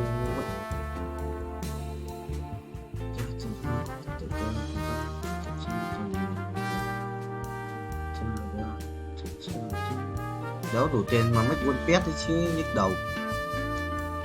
Đi cho sự im lặng và cho sự mê mỏi và về công nghĩa là phải thế nào. Chuẩn không? Kiếm cái farm không ấy. Cho anh ca, kéo đủ tiền. Làm gì đấy. 300 phát chém ạ. Nó chém được 10 à. Kinh ấy. Ai đó. Ôi nó. Tôi nghe tôi nhận em nên lập để em nó. Chẳng không nhớ xem. Đâu. Check cái lucky. Yêu mắt em. Em mắt em. Không làm mày học tiếp hay chỉ cần đi thi thôi.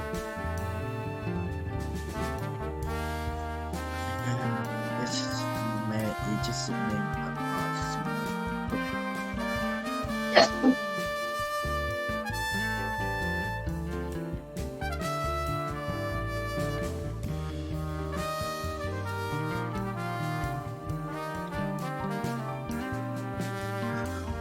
em sinh ngày sinh tật em chọn cơn hiệu linh vật Phương Mai 10, 1, 12 3 ngày 20 tiếng ngày 7 tiếng xong mà không có sơ anh làm đi vì sao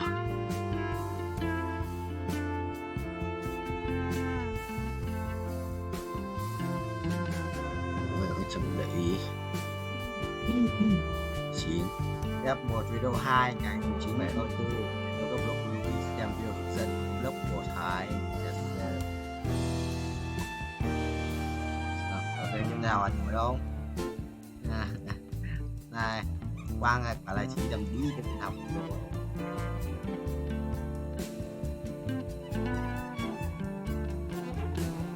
bye bye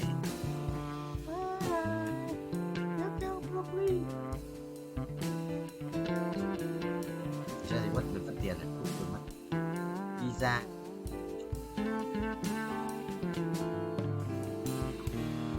Lucky Block, Minecraft, phiên bản Roblox.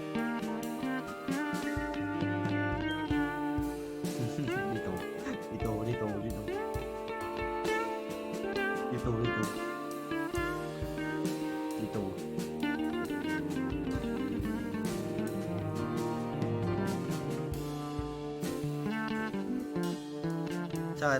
Chắc là tại chết report thì nó cũng bay máu rồi. Để chết report một lần mà. Chết tao vào report cây bia tích.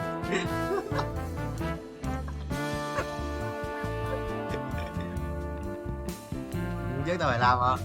Chứ tao vào report cái ấy.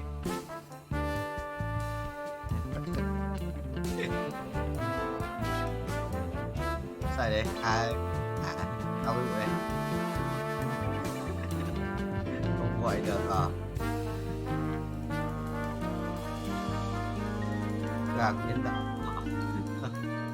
Tôi gọi cho anh đúng không? Tôi gọi cho anh không?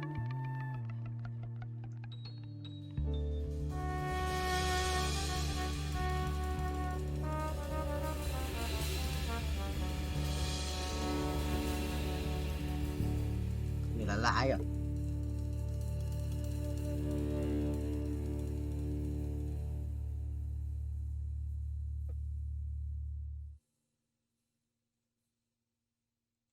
Và lâu à. Chơi nữa chơi nữa.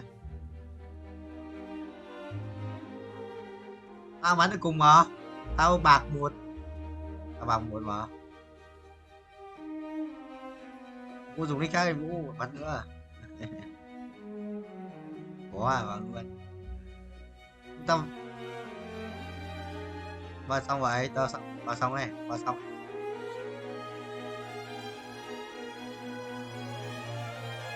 Mà Giọng qua nghe cái nhưng gay.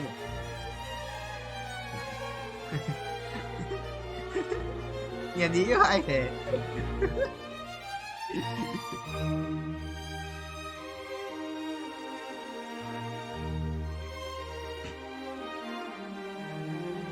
Broccoli.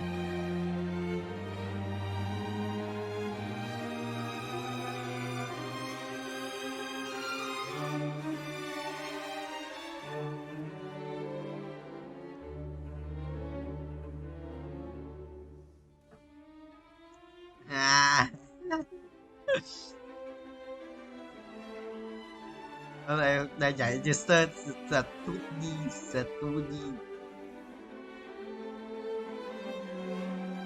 Fan Wendy nhưng vẫn thích MC Clay được chưa? Mình chỉ linh luôn đi chứ. I try à? Có remake không? Có rotate không? Có rotate không Vũ? Có rotate không vậy?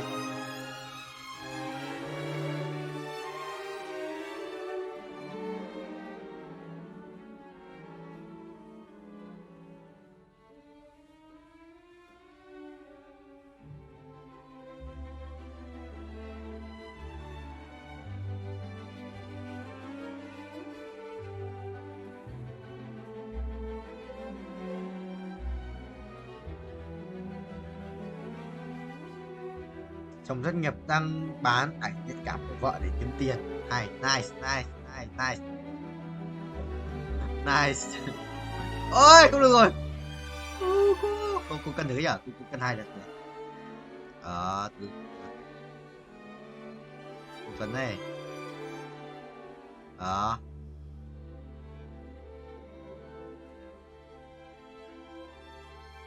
Cả ta.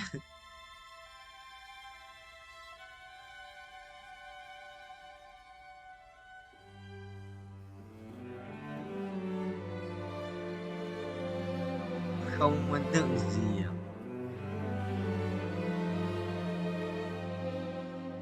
à? Toxic được cái toxic điên vì toxic như Vũ.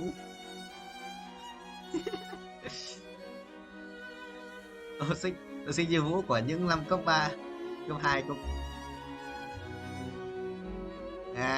không toxic đâu à? Mày thích chơi game vui vẻ không? Cường toxic em, cường toxic. Rồi, quỷ hơn Quang ạ, giờ biết anh ở với Cường mà. Rồi